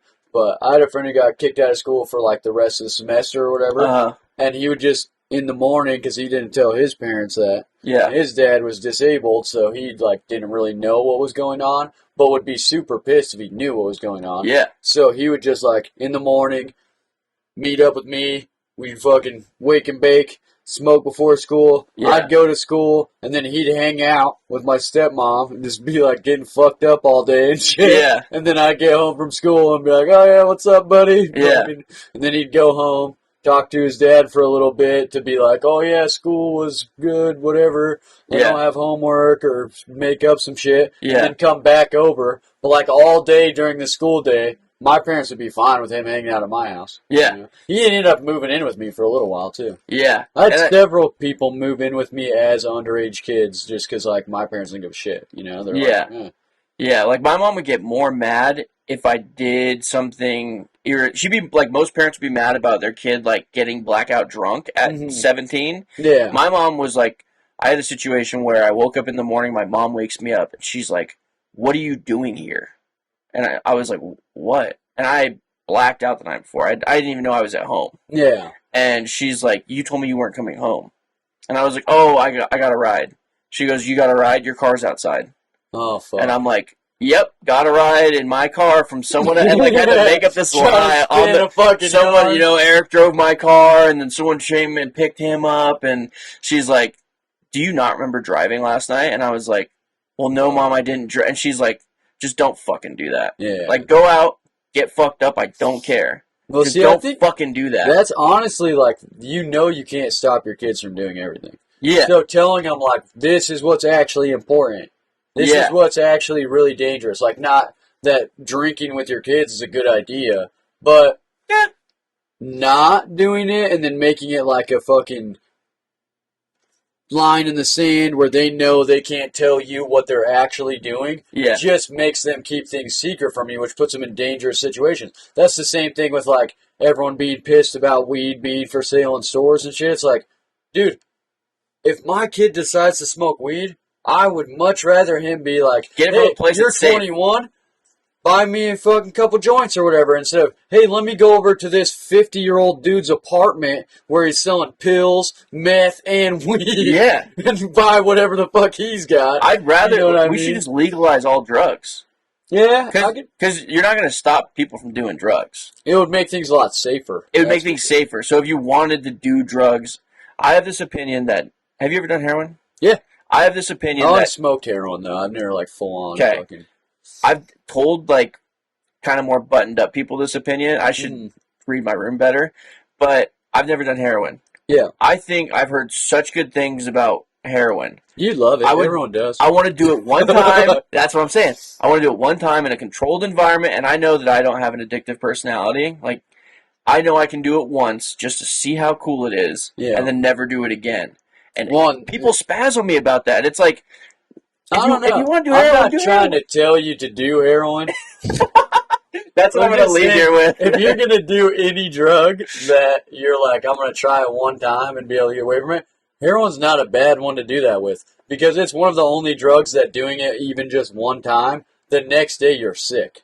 Oh, really? Yeah, like physically sick. Almost like an alcohol hangover, but like way worse. It's one of the only drugs that like you instantly have like a sickness from. You can die from like a heroin withdrawal, right? Yeah. If you're an addict. No, I think or is that booze? Alcohol. Yeah, alcohol's and benzos is the only two that you could die from. Benzos, yeah.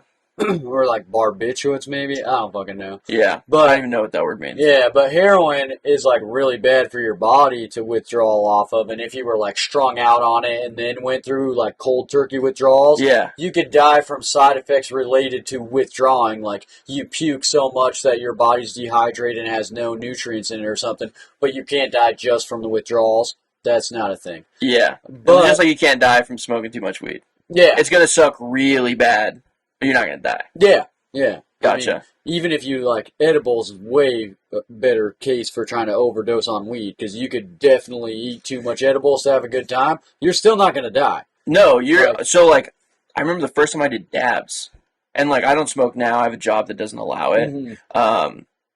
I mean, I really haven't like been a consistent weed smoker for probably like 6 years because I have a Class A license too. So yeah. It's kind of tough work? there. Yeah. What do you do for work, actually? So I never asked you that. So I used to work in, like, heavy equipment and stuff. That's where I got my Class A. Like excavators? All that stuff. I used to work for a drilling company. Okay. Now I work for a commercial truck dealer doing outside sales. Nice. So I pretty much go... well, I have a local region. I go as far as, like, McCall and Grandview. Mm-hmm. But, like, now I go to, like, the companies that I, like, similar to what I used to work for, and like get them what they need for their trucks. Oh, okay. But I get drug tested for that, so I can't. But I remember the first time I did dabs. That was like being locked in my own brain. Like, so I was at a party, and it was the girl. I was seeing this girl at the time, and it was her party.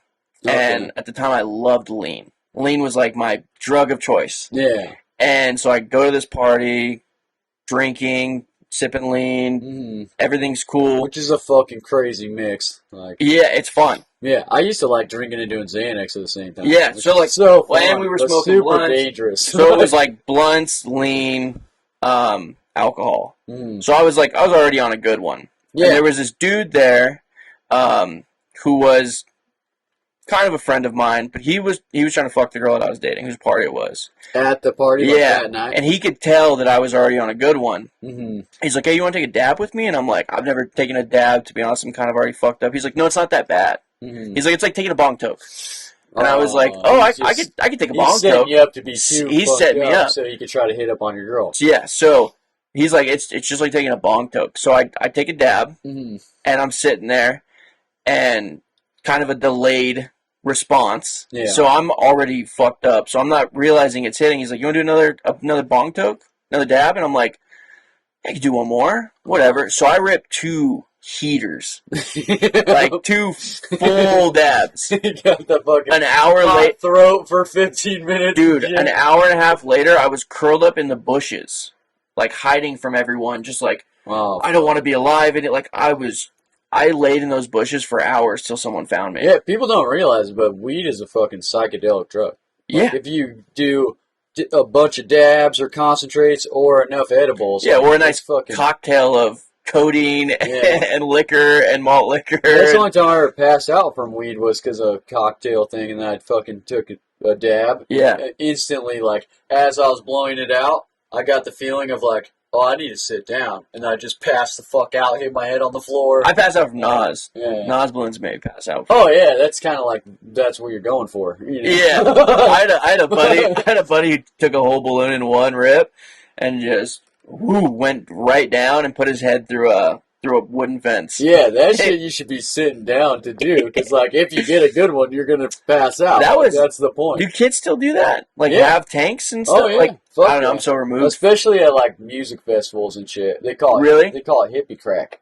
Hippie crack? Yeah. I've never heard that. Because they'll just sit there and fucking kill a whole box of those fucking cartridges back to back. Yeah, we would always have a guy, like, every house party who would just have, like, a tank selling balloons. There's different grades of it. I just found out about this not that long ago.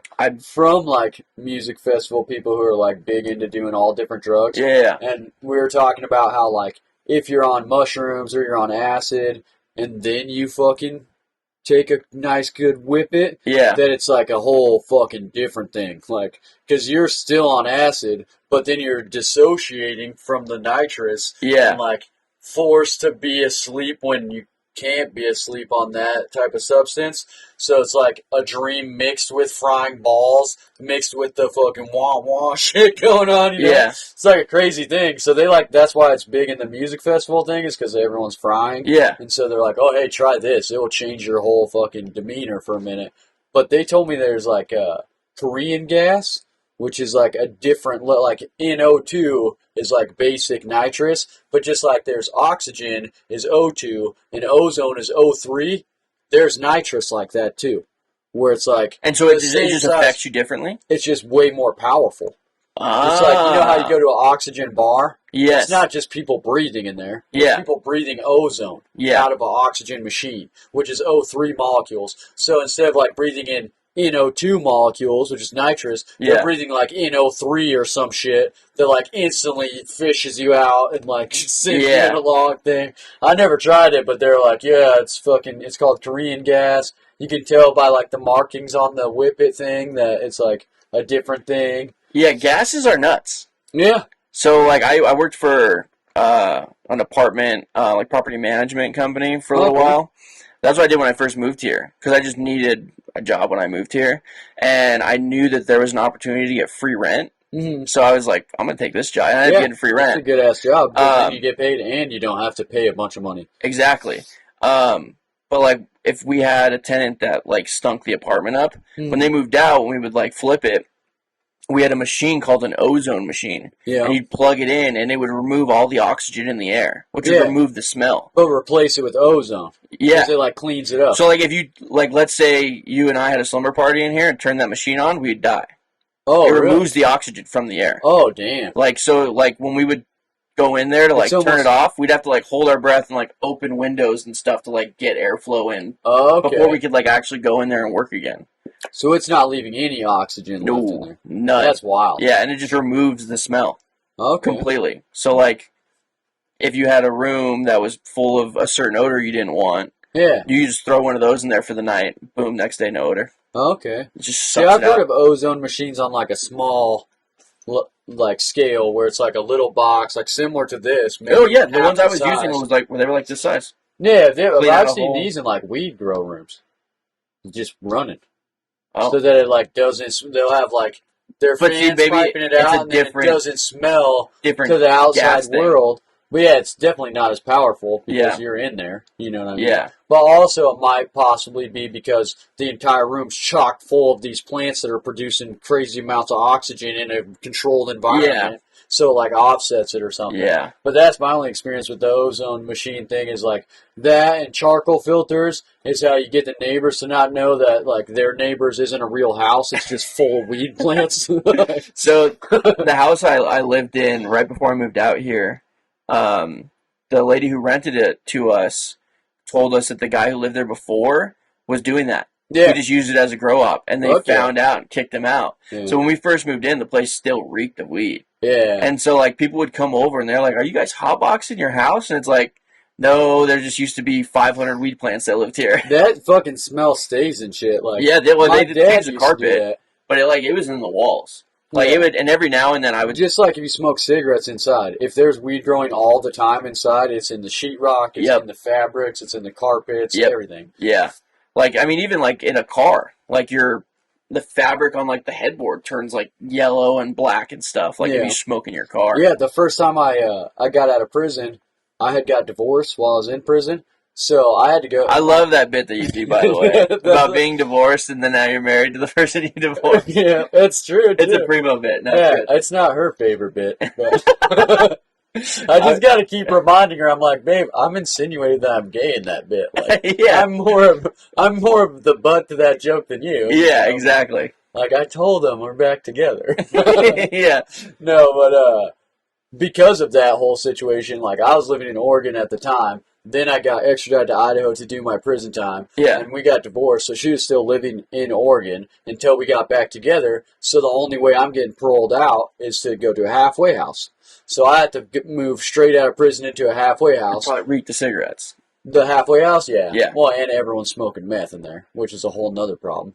I thought you go to a halfway house to not smoke meth. You're supposed to. Because meth doesn't smell. Yeah. I learned that recently, it doesn't smell too. like weed.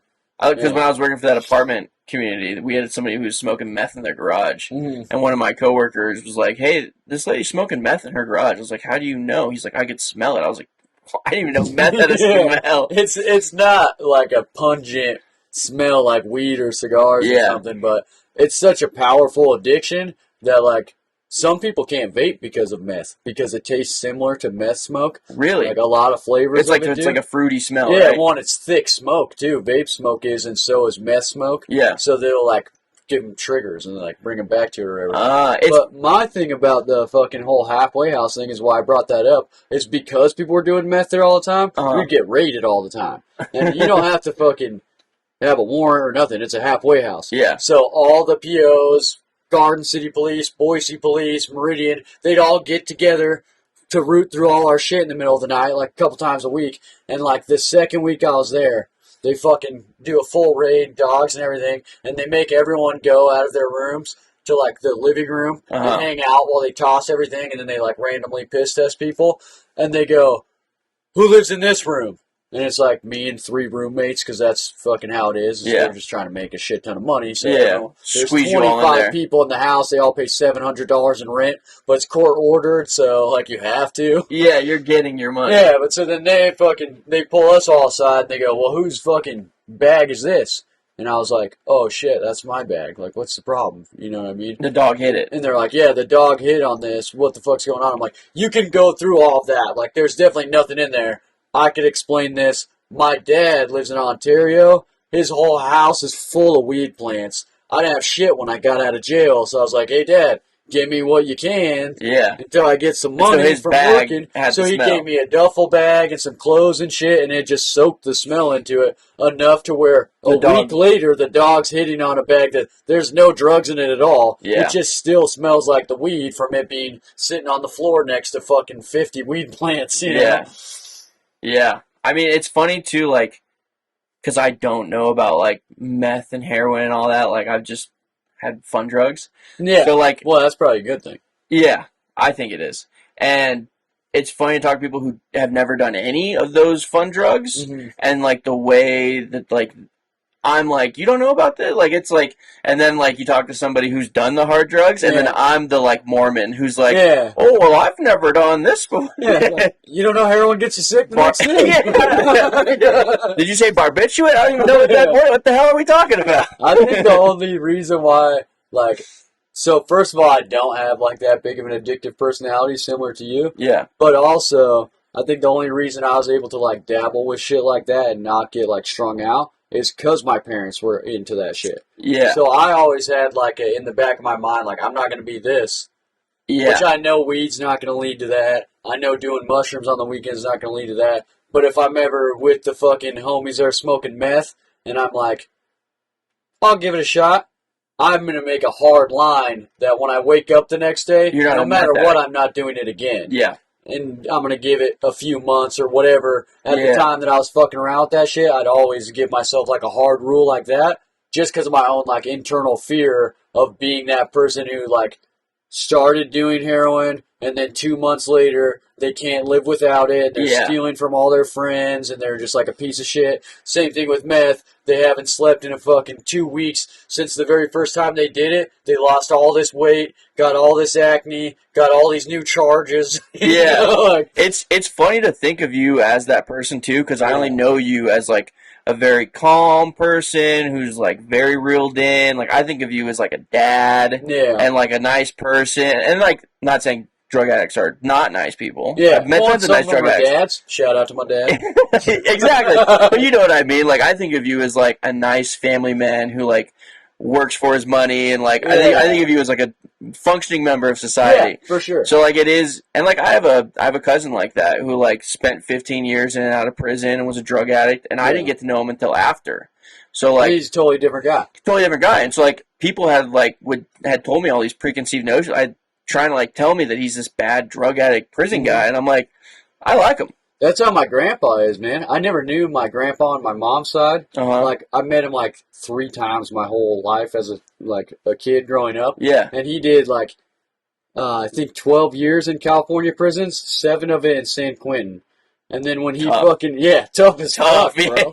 And then so I'm hearing all these crazy stories of him, like as I'm growing up and while I'm going through my stages of like thinking I'm fucking, my own little fucking badass or whatever. Yeah. And then when I finally start getting to spend a bunch of time with him is when he decided he'd been on parole for 2 years, I think, and he'd been clean for a full year, and he decided to move to Oregon from California to get away from all his fucking gangbanging homies, all his fucking connects, all his dealers and everything, and just finally retire at like 68.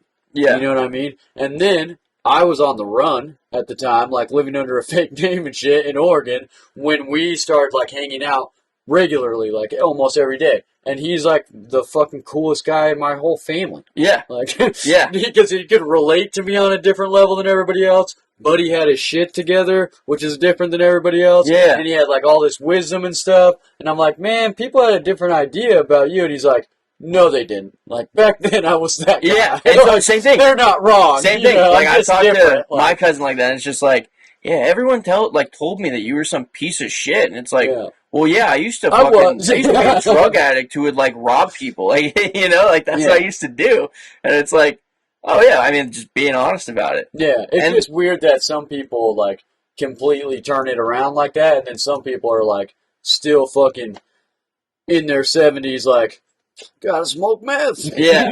And that's street wisdom. Yeah. It's different wisdom. Oh, yeah, like, that's totally different. To be honest, like, being street smart to me, I think, is more important than being, like, book smart. Well, especially because you can't teach fucking AI to be street smart. Yeah. Like, you can go to college for fucking 25 years to learn how to write a paper, and ChatGPT will do that shit just as good. What is that? I've heard about it, and I don't know what it is. It's the most popular AI right now, but there's a bunch of them. The reason why that one's, like, so popular is because it does long-form writing. Oh, so you just give it a topic, and it writes you a paper? A prompt, yeah. It's way crazier than that. Like, I could say, write me a paper about the Fridge Friends podcast in the style of Mark Twain using ambient pentameter from Shakespeare. Yeah. And then less than 5 minutes later, it'll come up with however many pages you told it to do. It'll all be in the fucking form that you told it to and the style of the person that you told it to. Yeah. And have no errors in it, so you don't need to edit it. So I found... I have an app I've been fucking with. It's not ChatGPT, but it's a similar thing, a text AI. Yeah, I saw you post that today. Yeah, well, my favorite thing is fucking with it. Yeah, once you figure out... Asking about, like, if I'm allergic to cats, can I not have pussy or something? Yeah, can I not eat pussy? It wants to answer you honestly. Yeah, it's like, yes, I would recommend staying away from cats. Yeah. But I got on a Discord server for, like, a beta testing of an AI, it makes art, so you can just tell it.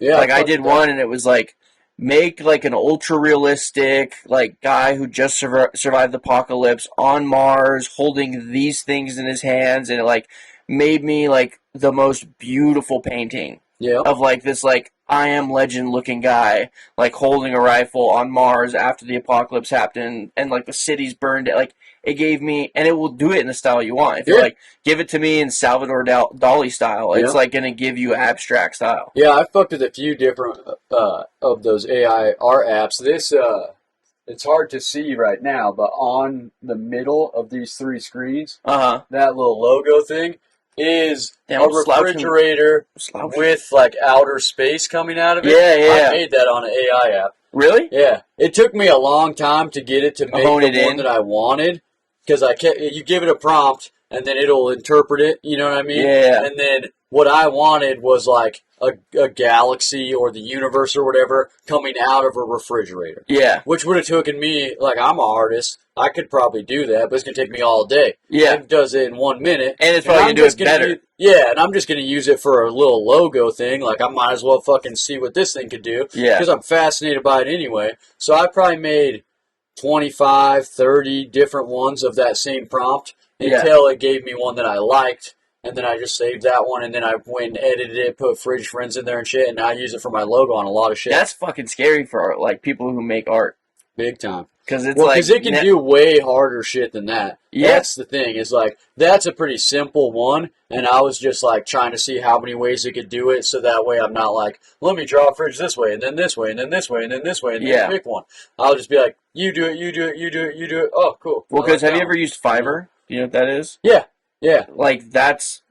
Fiverr's done now. That's like, why instead people of are paying so people scared for of logo ChatGPT. design, instead of paying someone $30 to design your logo, you did it for free. Yeah. And it probably came out way cooler than what anyone was going to make for you. My argument for that, though, is that's the exact same thing as like Canva and all of the apps that you use for graphic design.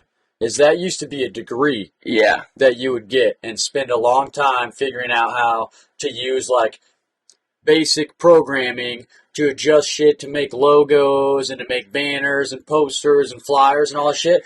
I taught myself how to do that in like a weekend, bro. With Canva, though, you have to still do it and be creative. It's not doing it for you. So it's like... But if you're creative... That's the same argument for any job now because of YouTube. Yeah. Like working a trade, what you do. Yeah. It used to be you had to do it to know how to do it.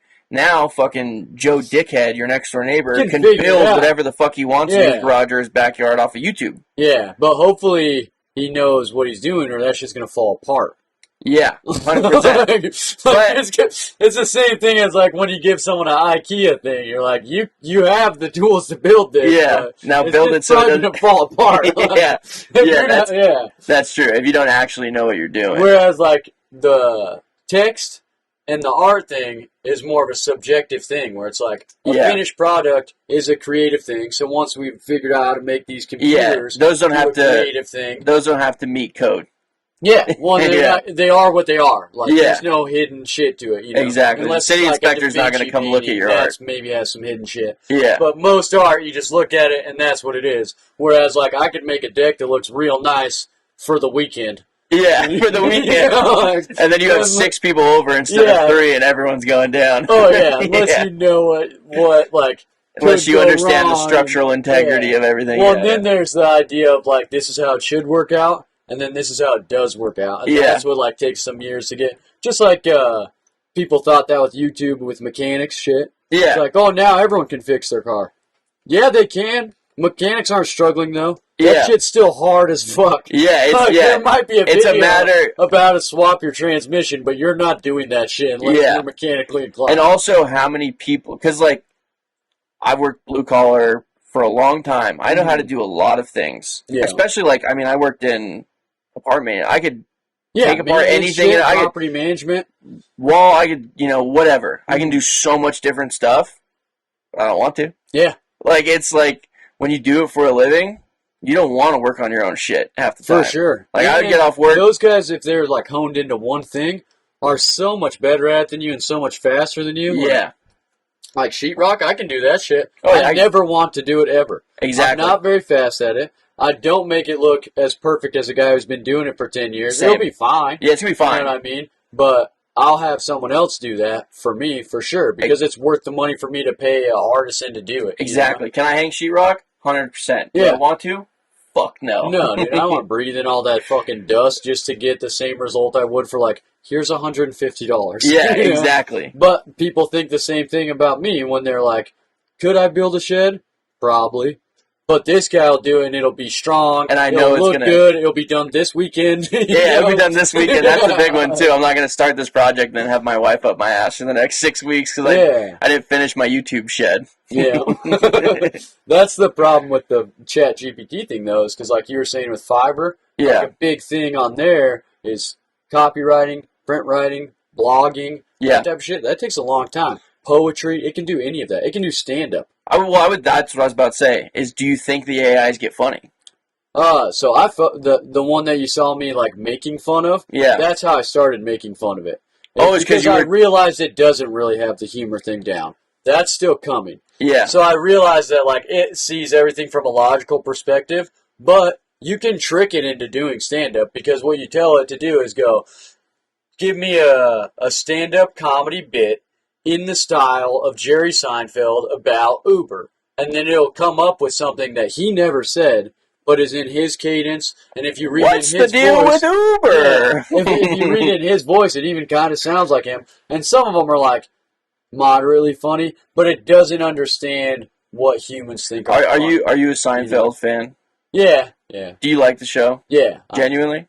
I watch it even still, and it's usually like a go to bed thing. I actually have the Comedians and Cars Getting Coffee book right there. Damn, I am not a Seinfeld fan. Yeah, a lot of comics aren't. I don't know what I don't want to be the contrarian guy who hates Seinfeld. Yeah, because I love Curb. Yeah, I love Larry David. Well, Seinfeld is not Seinfeld without Larry David. Yes. I'll agree to that 100%. Because I'm a way bigger fan of the show Seinfeld than Jerry Seinfeld's stand-up comedy. Yeah, and like, I don't know. I don't think. I mean, obviously he's a master. He's a legend. I would never deny that. I don't know. And I like clean comedy. He has a way with words that is different than anyone else. Where he's like, I'll pick apart this fucking subject that has, in most people's mind, maybe one or two things to make funny about it, and make a whole set about all the funniest shit you could think of about it. Yeah, and it's observational comedy. Yeah, which is like I don't know. I admire that a lot. I'm a huge Jim Gaffigan fan too. That's why I love Nate Bargatze. Yeah, you could watch a full Nate Bargatze special and not realize he's doing clean material. Yeah, like the first time I watched The Tennessee Kid on Netflix. Have you ever watched that special? Yeah. The first time I watched that, I didn't realize it was clean. And I laughed my ass off. And then I turned it on with my buddy, and we're watching it, and he's like, I didn't think you would like clean comedy. I'm like, he's not clean. And he's like, are you not listening? And I'm like, I wasn't even paying it. Like, he's doing so good that I don't even notice it. That, like, without all the press behind it, of, like, people always saying, this is clean comedy, that you could say the same thing about Jim Gaffigan. Yeah. It's like, when you're watching the special, you're not thinking, oh, this is clean comedy, or this is watered down, or it's... Have you ever heard stories about Jim Gaffigan?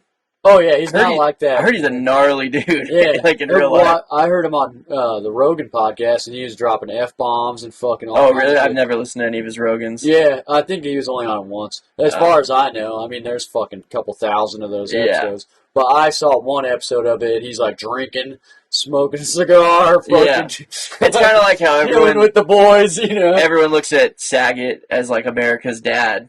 And his stand-up and if you watch his stand-up, it's fucking wild. Yeah. That guy's funny. See, well, I think there's something to be said about that, though, too, about, like, how we were talking about with kids living the dual life thing because your parents are, like, pretending that you're never going to drink, so it's not allowed or whatever.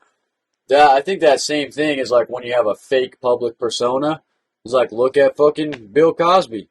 He was like the greatest clean comedian of all time. He would freak out on other comedians for saying words that he thought didn't belong in stand-up comedy. And he would like start feuds with people over that shit. He would tell people that their career's going nowhere because they use the F word. Well, Eddie Murphy has a bit about that. Have you ever heard? Yeah. I think he was on Raw. They like beefed with each other. Might be and Eddie Murphy's doing the Cosby impression. And because Cosby's kid went to Eddie Murphy's show. And he calls me, he's like, what are you saying on the stage at your shows? You talking about pussies? Or whatever he says. And like, Eddie Murphy's just like, man, fuck you. Yeah, he fucking... Fuck Bill Cosby. He had like a beef going with him, and then he made it funny in a special to be like, see, like, people laugh at this, and it sells fucking arenas too, at a time when nobody's doing it. Yeah, at a time where you could wear a fucking leather suit and everyone's going crazy about it. The thing is Eddie Murphy never had skeletons fall out of the closet. Because he put it all on the stage. There's time. You know? Yeah. There's time. Yeah, that's true. We still got time. Yeah. Did you watch the new Eddie Murphy movie on Netflix? I did. You People? Yeah. Did you like it? I thought it was pretty funny. I mean, the concept of it, I feel like, was a little forced, and then they kind of like kept that going more than they had to for the movie. Yeah. But the actors did a good job, and there's a lot of fucking funny parts in that movie. Yeah, there was like when he's like, "What's the name of this song?" Yeah, that shit's so funny, dude. Yeah, in Paris, yeah. Somebody's in Paris. Who was in Paris? Who was it? Who was in Paris? Yeah, there was parts of that where it popped pretty good, but there were some lulls too. Yeah, I like the Mike Epps cameo. Did you notice? Yeah, when they're doing the And Andrew Schultz is in it. Like, the vaccine makes you gay. Yeah, I listened to a couple Flagrant episodes where Schultz was talking about like how bad of an actor he is, and he's like, "Dude, I get to work with my comedy hero, and I'm just a horrible actor." It's pretty funny. I could see that with Schultz though, because he hasn't done a lot of acting. Yeah, he'll get there. Yeah, he's fucking.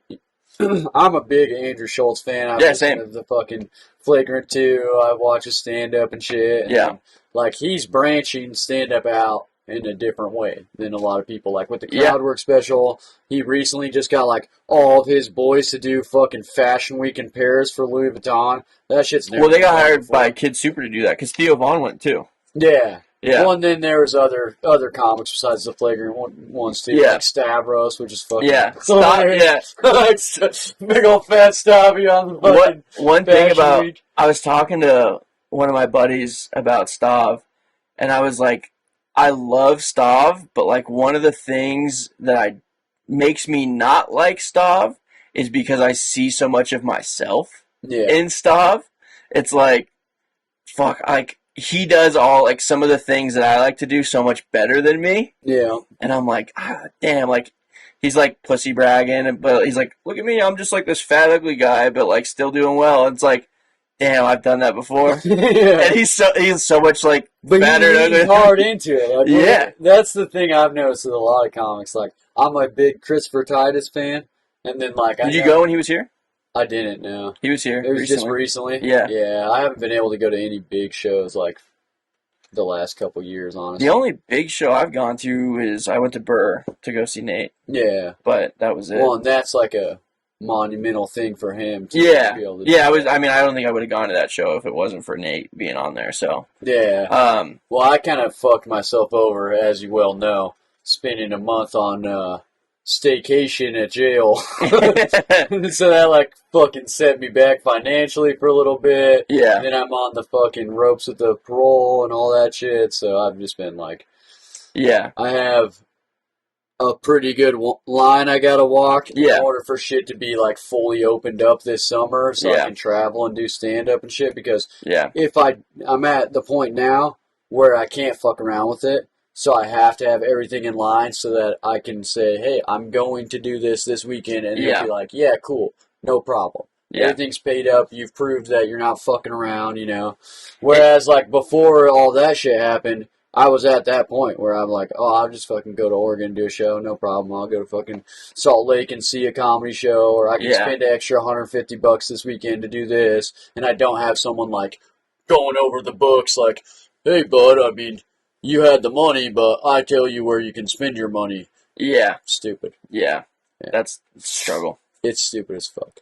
Like right now, I have a job that I should have quit a bunch of times. Mm-hmm. But just because you have to deal with it. Yeah. Well, because technically, I'm not allowed to do contractor work without my LLC through the parole department, and then they have to sign off on it. But they won't until I do that 2 weeks. So I'm like... playing this stupid game cat and mouse game. Also a part of my stipulations is I have to have a W-2 like full-time employment. Yeah. So I'm doing contractor work that's making me way more money than this stupid job, so I don't want to be doing it or giving up my nights that I should be doing. But you have to do it court mandated. Well, because on paper I have to be working somewhere. Yeah. You know what I mean? And if I don't have an LLC, I can't just tell them, hey, I did this for fucking... Does your PO listen to this? Hopefully. No, they know the fucking deal, dude. I pay the dues. Yeah. And it's not like they can say, you can't do this side job for $1,500 and it's 2 days of work. They're not going to say, no, don't do that. But I can't only do that. Unless I have an LLC. And once they sign off on it, then I'm self-employed again, and I don't have to, I'm back to where I was before, where I don't have to jump through their hoops. I just send them a report saying, hey, here's the fucking money I made. I paid this to the courts. I paid this to you. I fucking am doing my shit. You know what I mean? Whereas right now is like, I have to have another employer until they sign off on my shit. And they won't sign off on it until I do that 2 weeks. And I'm kind of dragging my feet on that because I don't know when I want to do it yet. Well, and they gave me a whole year to do it, so it's fucking shit like this makes sense for, like, some guy who's a drug addict and is on parole and, like, needs the structure. Yeah. But, like, it sucks when it's just, like, a normal dude who's kind of victim of circumstances. That's the main problem with the legal system is that it's a one-size-fits-all thing. Yeah. But that's also why I'm pretty understanding of it, too, is because I've been the guy trying to, like, get away with shit and hide shit from them. Yeah. And I know, like, why shit is the way it is. Yeah. It's like they have me on this stupid, like, text in every day to see if you have to do UA's thing. And, like, that's annoying as fuck. Yeah. But I also know that if it wasn't a lab test, if it wasn't a random everyday thing, that you just do drugs and cheat. Yeah. Like, you know, like, I did that for years. Yeah. So I get why it's like that, even though it doesn't affect me the same way because I'm not fucking around now. Yeah. But, like, the same thing with my blower thing in my car. Like, I haven't drank in 5 years. Do I need to pay $100 a month for that and blow in it to start my car and on the freeway and whatever the fuck it says to? Like, no. Is it blow it on the freeway? It's randomly timed. While so you have to pull over and just... No, yeah, it's going to shut your car off if you don't blow in it. So it happens to me on the freeway all the time because it's like every 10 minutes or so. It just beeps, and whenever it beeps, you got to blow in it to prove that you didn't just have someone else start your car and then let you get in it. Which is a fucking double negative anyway. You just have the guy in the car. He can just keep blowing it. Well, it doesn't work that way anyway because they have cameras now. So I have a fisheye camera mounted to my windshield. My work truck has that, yeah. But it triggers it every time that thing triggers, and then it takes a picture and sends it to the place that operates my interlock so you know that someone else didn't blow it for you. Yeah. Yeah, or at least I can prove that someone else didn't. But since it's not like a real-time thing where they can like monitor everyone's car that has that in it, it also has the timed thing where it's like, every 10 minutes or whatever. Not real time, Yeah, every 10 minutes prove that you're not drunk. And so that's a whole nother thing that I definitely don't need because I haven't drank in 5 years, let alone drink and drive. Yeah. But I've also been, before this stretch, like between the first time I went to prison and the second time, I wouldn't have gone the second time if I wouldn't have been drinking the whole time I was on parole. Like, I went the second time for a DUI when I was on parole already. Yeah. So, like, clearly a bunch of people need that shit. Yeah. And I get that you can't believe that I don't because I'm pretty good at lying. I did it before, and you never caught me for drinking until I literally got another felony DUI. Yeah. So, like, some people do need that, and it was a harsh thing because they gave me 10 years of that, which is crazy as fuck. Such a funny thing to say, too.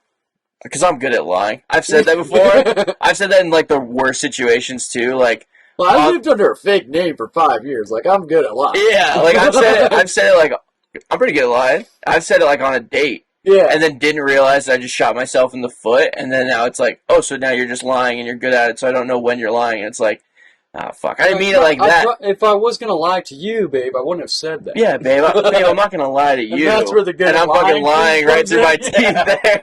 Yeah. You're lying about not lying. You're just living on a web of lies. No, like when I was in high school, I was with this girl, and she like wasn't fun to be around, and all my friends hated her. But I was still into it. So sometimes I would want to just have the fucking day with the boys and not hang out with her or whatever. One of the days I did that was her birthday. And yeah, I forgot her birthday. I'll admit that shit, right? I forgot it was her birthday. But I purposely like didn't call her all day and didn't answer the phone and shit because I didn't know it was her birthday, but I was trying to have a day with the fellas, you know what I mean? And I throw a party at my house, we're all fucking raging and shit, and she shows up, like, that night, pissed. Yeah. I haven't talked to her all day on her birthday. And then improv'd it up like, hey, I threw this huge party for you. Yeah. Surprise. Why did you not show up earlier? I was starting to get mad at you. That was probably a time, too, where look you at all this work I did. You probably didn't have cell phones back then. No, yeah. It was easy to flip the whole thing in that 1 minute to just be like, you're kind of fucked up for, like, not coming. Yeah. Like, I'm your boyfriend. Yeah. What were you doing all day on your birthday? I called the house phone. No one answered. Yeah, My carrier pigeon didn't get stupid there. as fuck, right? But I think people that, like, mature out of that type of shit and are, like, honest, real dudes are happy to say the things that they, like, did wrong. They're not going to be ashamed of being like, oh, I did this or I did that. Because similar to what we were talking about with the Eddie Murphy versus Cosby thing is, like, if you got nothing to hide, you'll just say it all.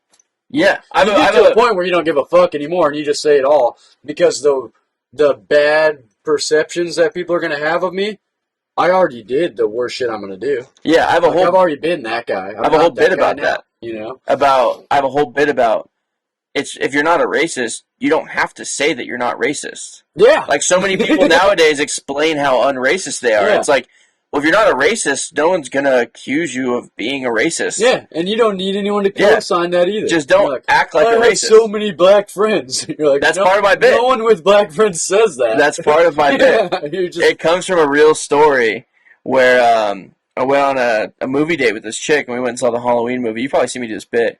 And it was like 2 years ago. I mean, they make a fucking Halloween movie every year for Michael Myers. Yeah. And in the movie, there's a gay couple. Mm-hmm. And they're both named John, and they call one of them Big John. In the movie or in the audience? In the movie. Oh, okay. And after the movie, we were, like, talking about what we like in the movie, and she's like, I just thought it was weird that they, like, mentioned, like, a Mark Twain reference. And I was like, what are you talking about? And she's like, Big John.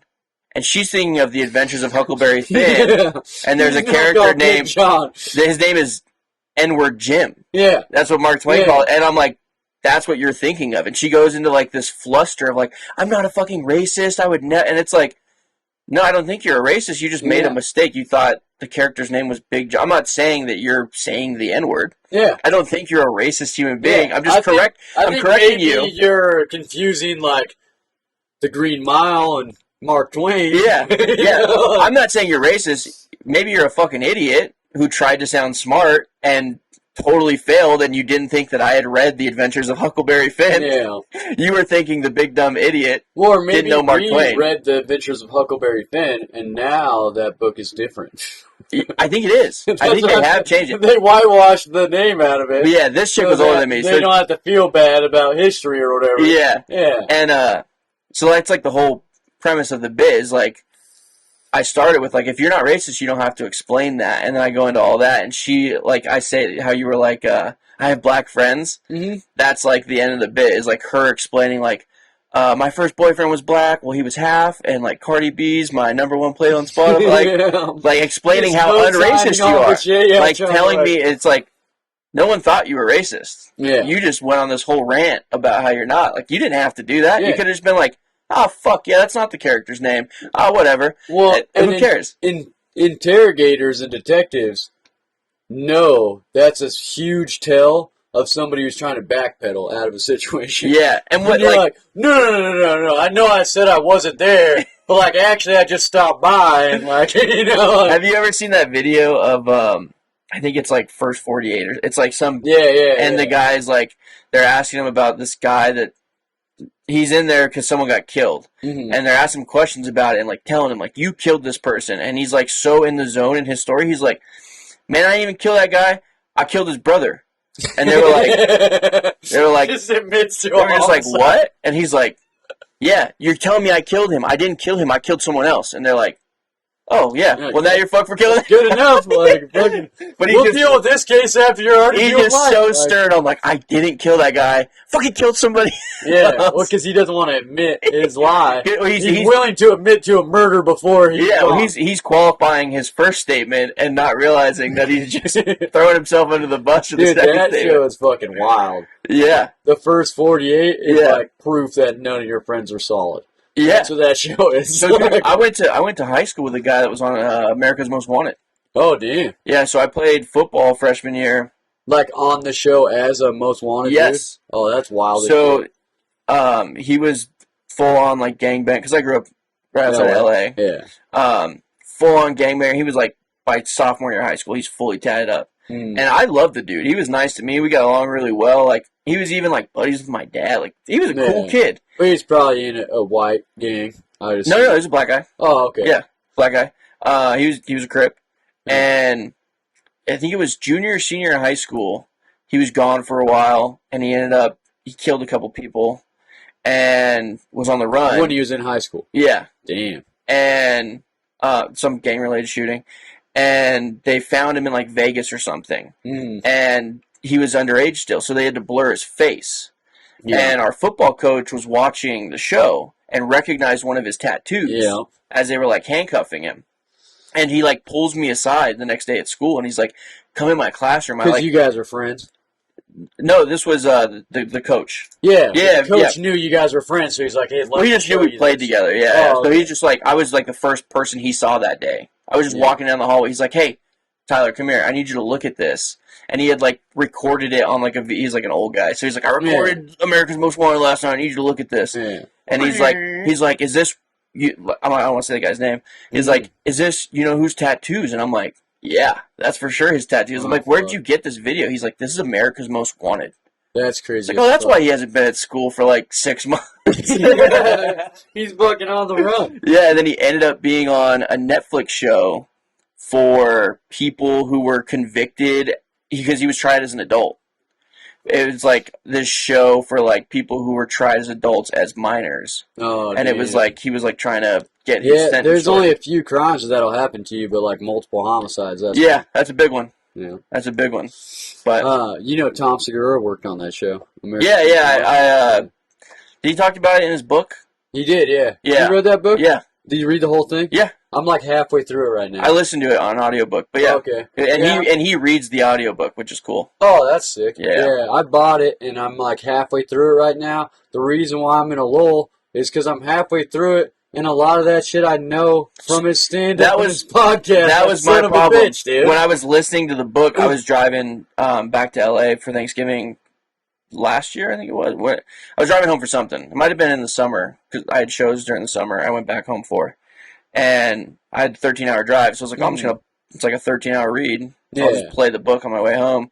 And like a couple hours into the drive, I was like, when am I going to learn something that I didn't know about him? I already know all of this. I'm halfway through the book, and there's like, he goes more in depth, obviously. Yeah. He's not like trying to get laugh. Yeah. But all the big stories that I've heard so far are from his stand-up or his podcast, which I'm a big fan. So I've listened to all his specials. I listened to fucking his whole catalog. Even fucking Tom Talks and all that shit. Like, so it's like maybe that's, which I get. Like, you only have so many stories. Probably reaching a new audience but too. The book I thought would be a totally different thing. What's it called? It's I Like to Play Alone. I Like to Play Alone. Yeah, because it's that story about his kid wanting to play alone. Yeah. But no, it's a good book. Yeah, we're almost 2 hours in. Are we? Yeah, like over an hour, 50 minutes. We can go. That's pretty. Is that long? It's good. I mean, I usually go around an hour, but I've had a few that fucking have been 2 hours. One of them was almost 3 hours. I never try to like put constraints on it or anything. We didn't have any lulls in there. I thought that we kept it moving. No, yeah, there was definitely talking. No dead air. There were some fucking funny jokes. I feel like we got some good stories out of each other. Sweet. I definitely got to know you better, which is cool as fuck. So. Yeah, I think that's kind of the coolest thing about like doing pods with like other local people is like these aren't conversations that we might have at like a mic or something. Yeah, well, because like we might hang out here and there. But we're not fucking hanging out for 2 hours, just me and you. Yeah.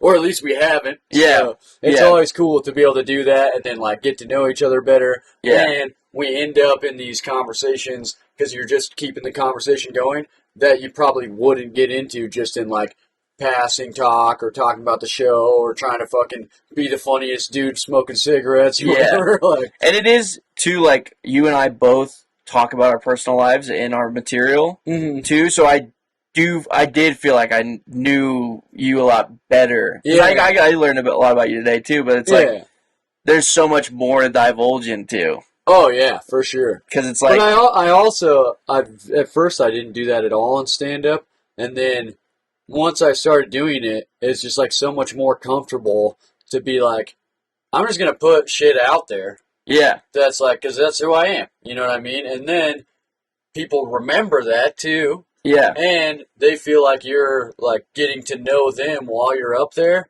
and you're being vulnerable. Yeah, well, and like one of the some of the funniest things I think I have in my own head are just like experiences that I've had with my friends or my family. Yeah, definitely. So it's like I don't even need to write this stuff. It's just there. Yeah. One, it's not like you're trying to like force something or like come up with something that's funny because they know you wouldn't be saying that shit if it wasn't real. Yeah, you like some of the shit that I say, like there's no way someone would make that up about themselves. Yeah. They'd just be like, hey, let me tell a group of people this. Well, and like we look like the things we're talking about. Like when you're talking about like going to prison or doing drugs, it's like you're a guy with tattoos and like you look the part. When I'm talking about like my family being white trash or like all the stuff I have like about me being like growing up in like a conservative family and stuff like that, it's like, yeah, I look like that. Yeah. No one's going to be like, huh, we don't believe that. I'm struggling with that shit right now because, like, when I grew up, I was, like, moving every fucking year, trailer trash, living in trailer parks and shit,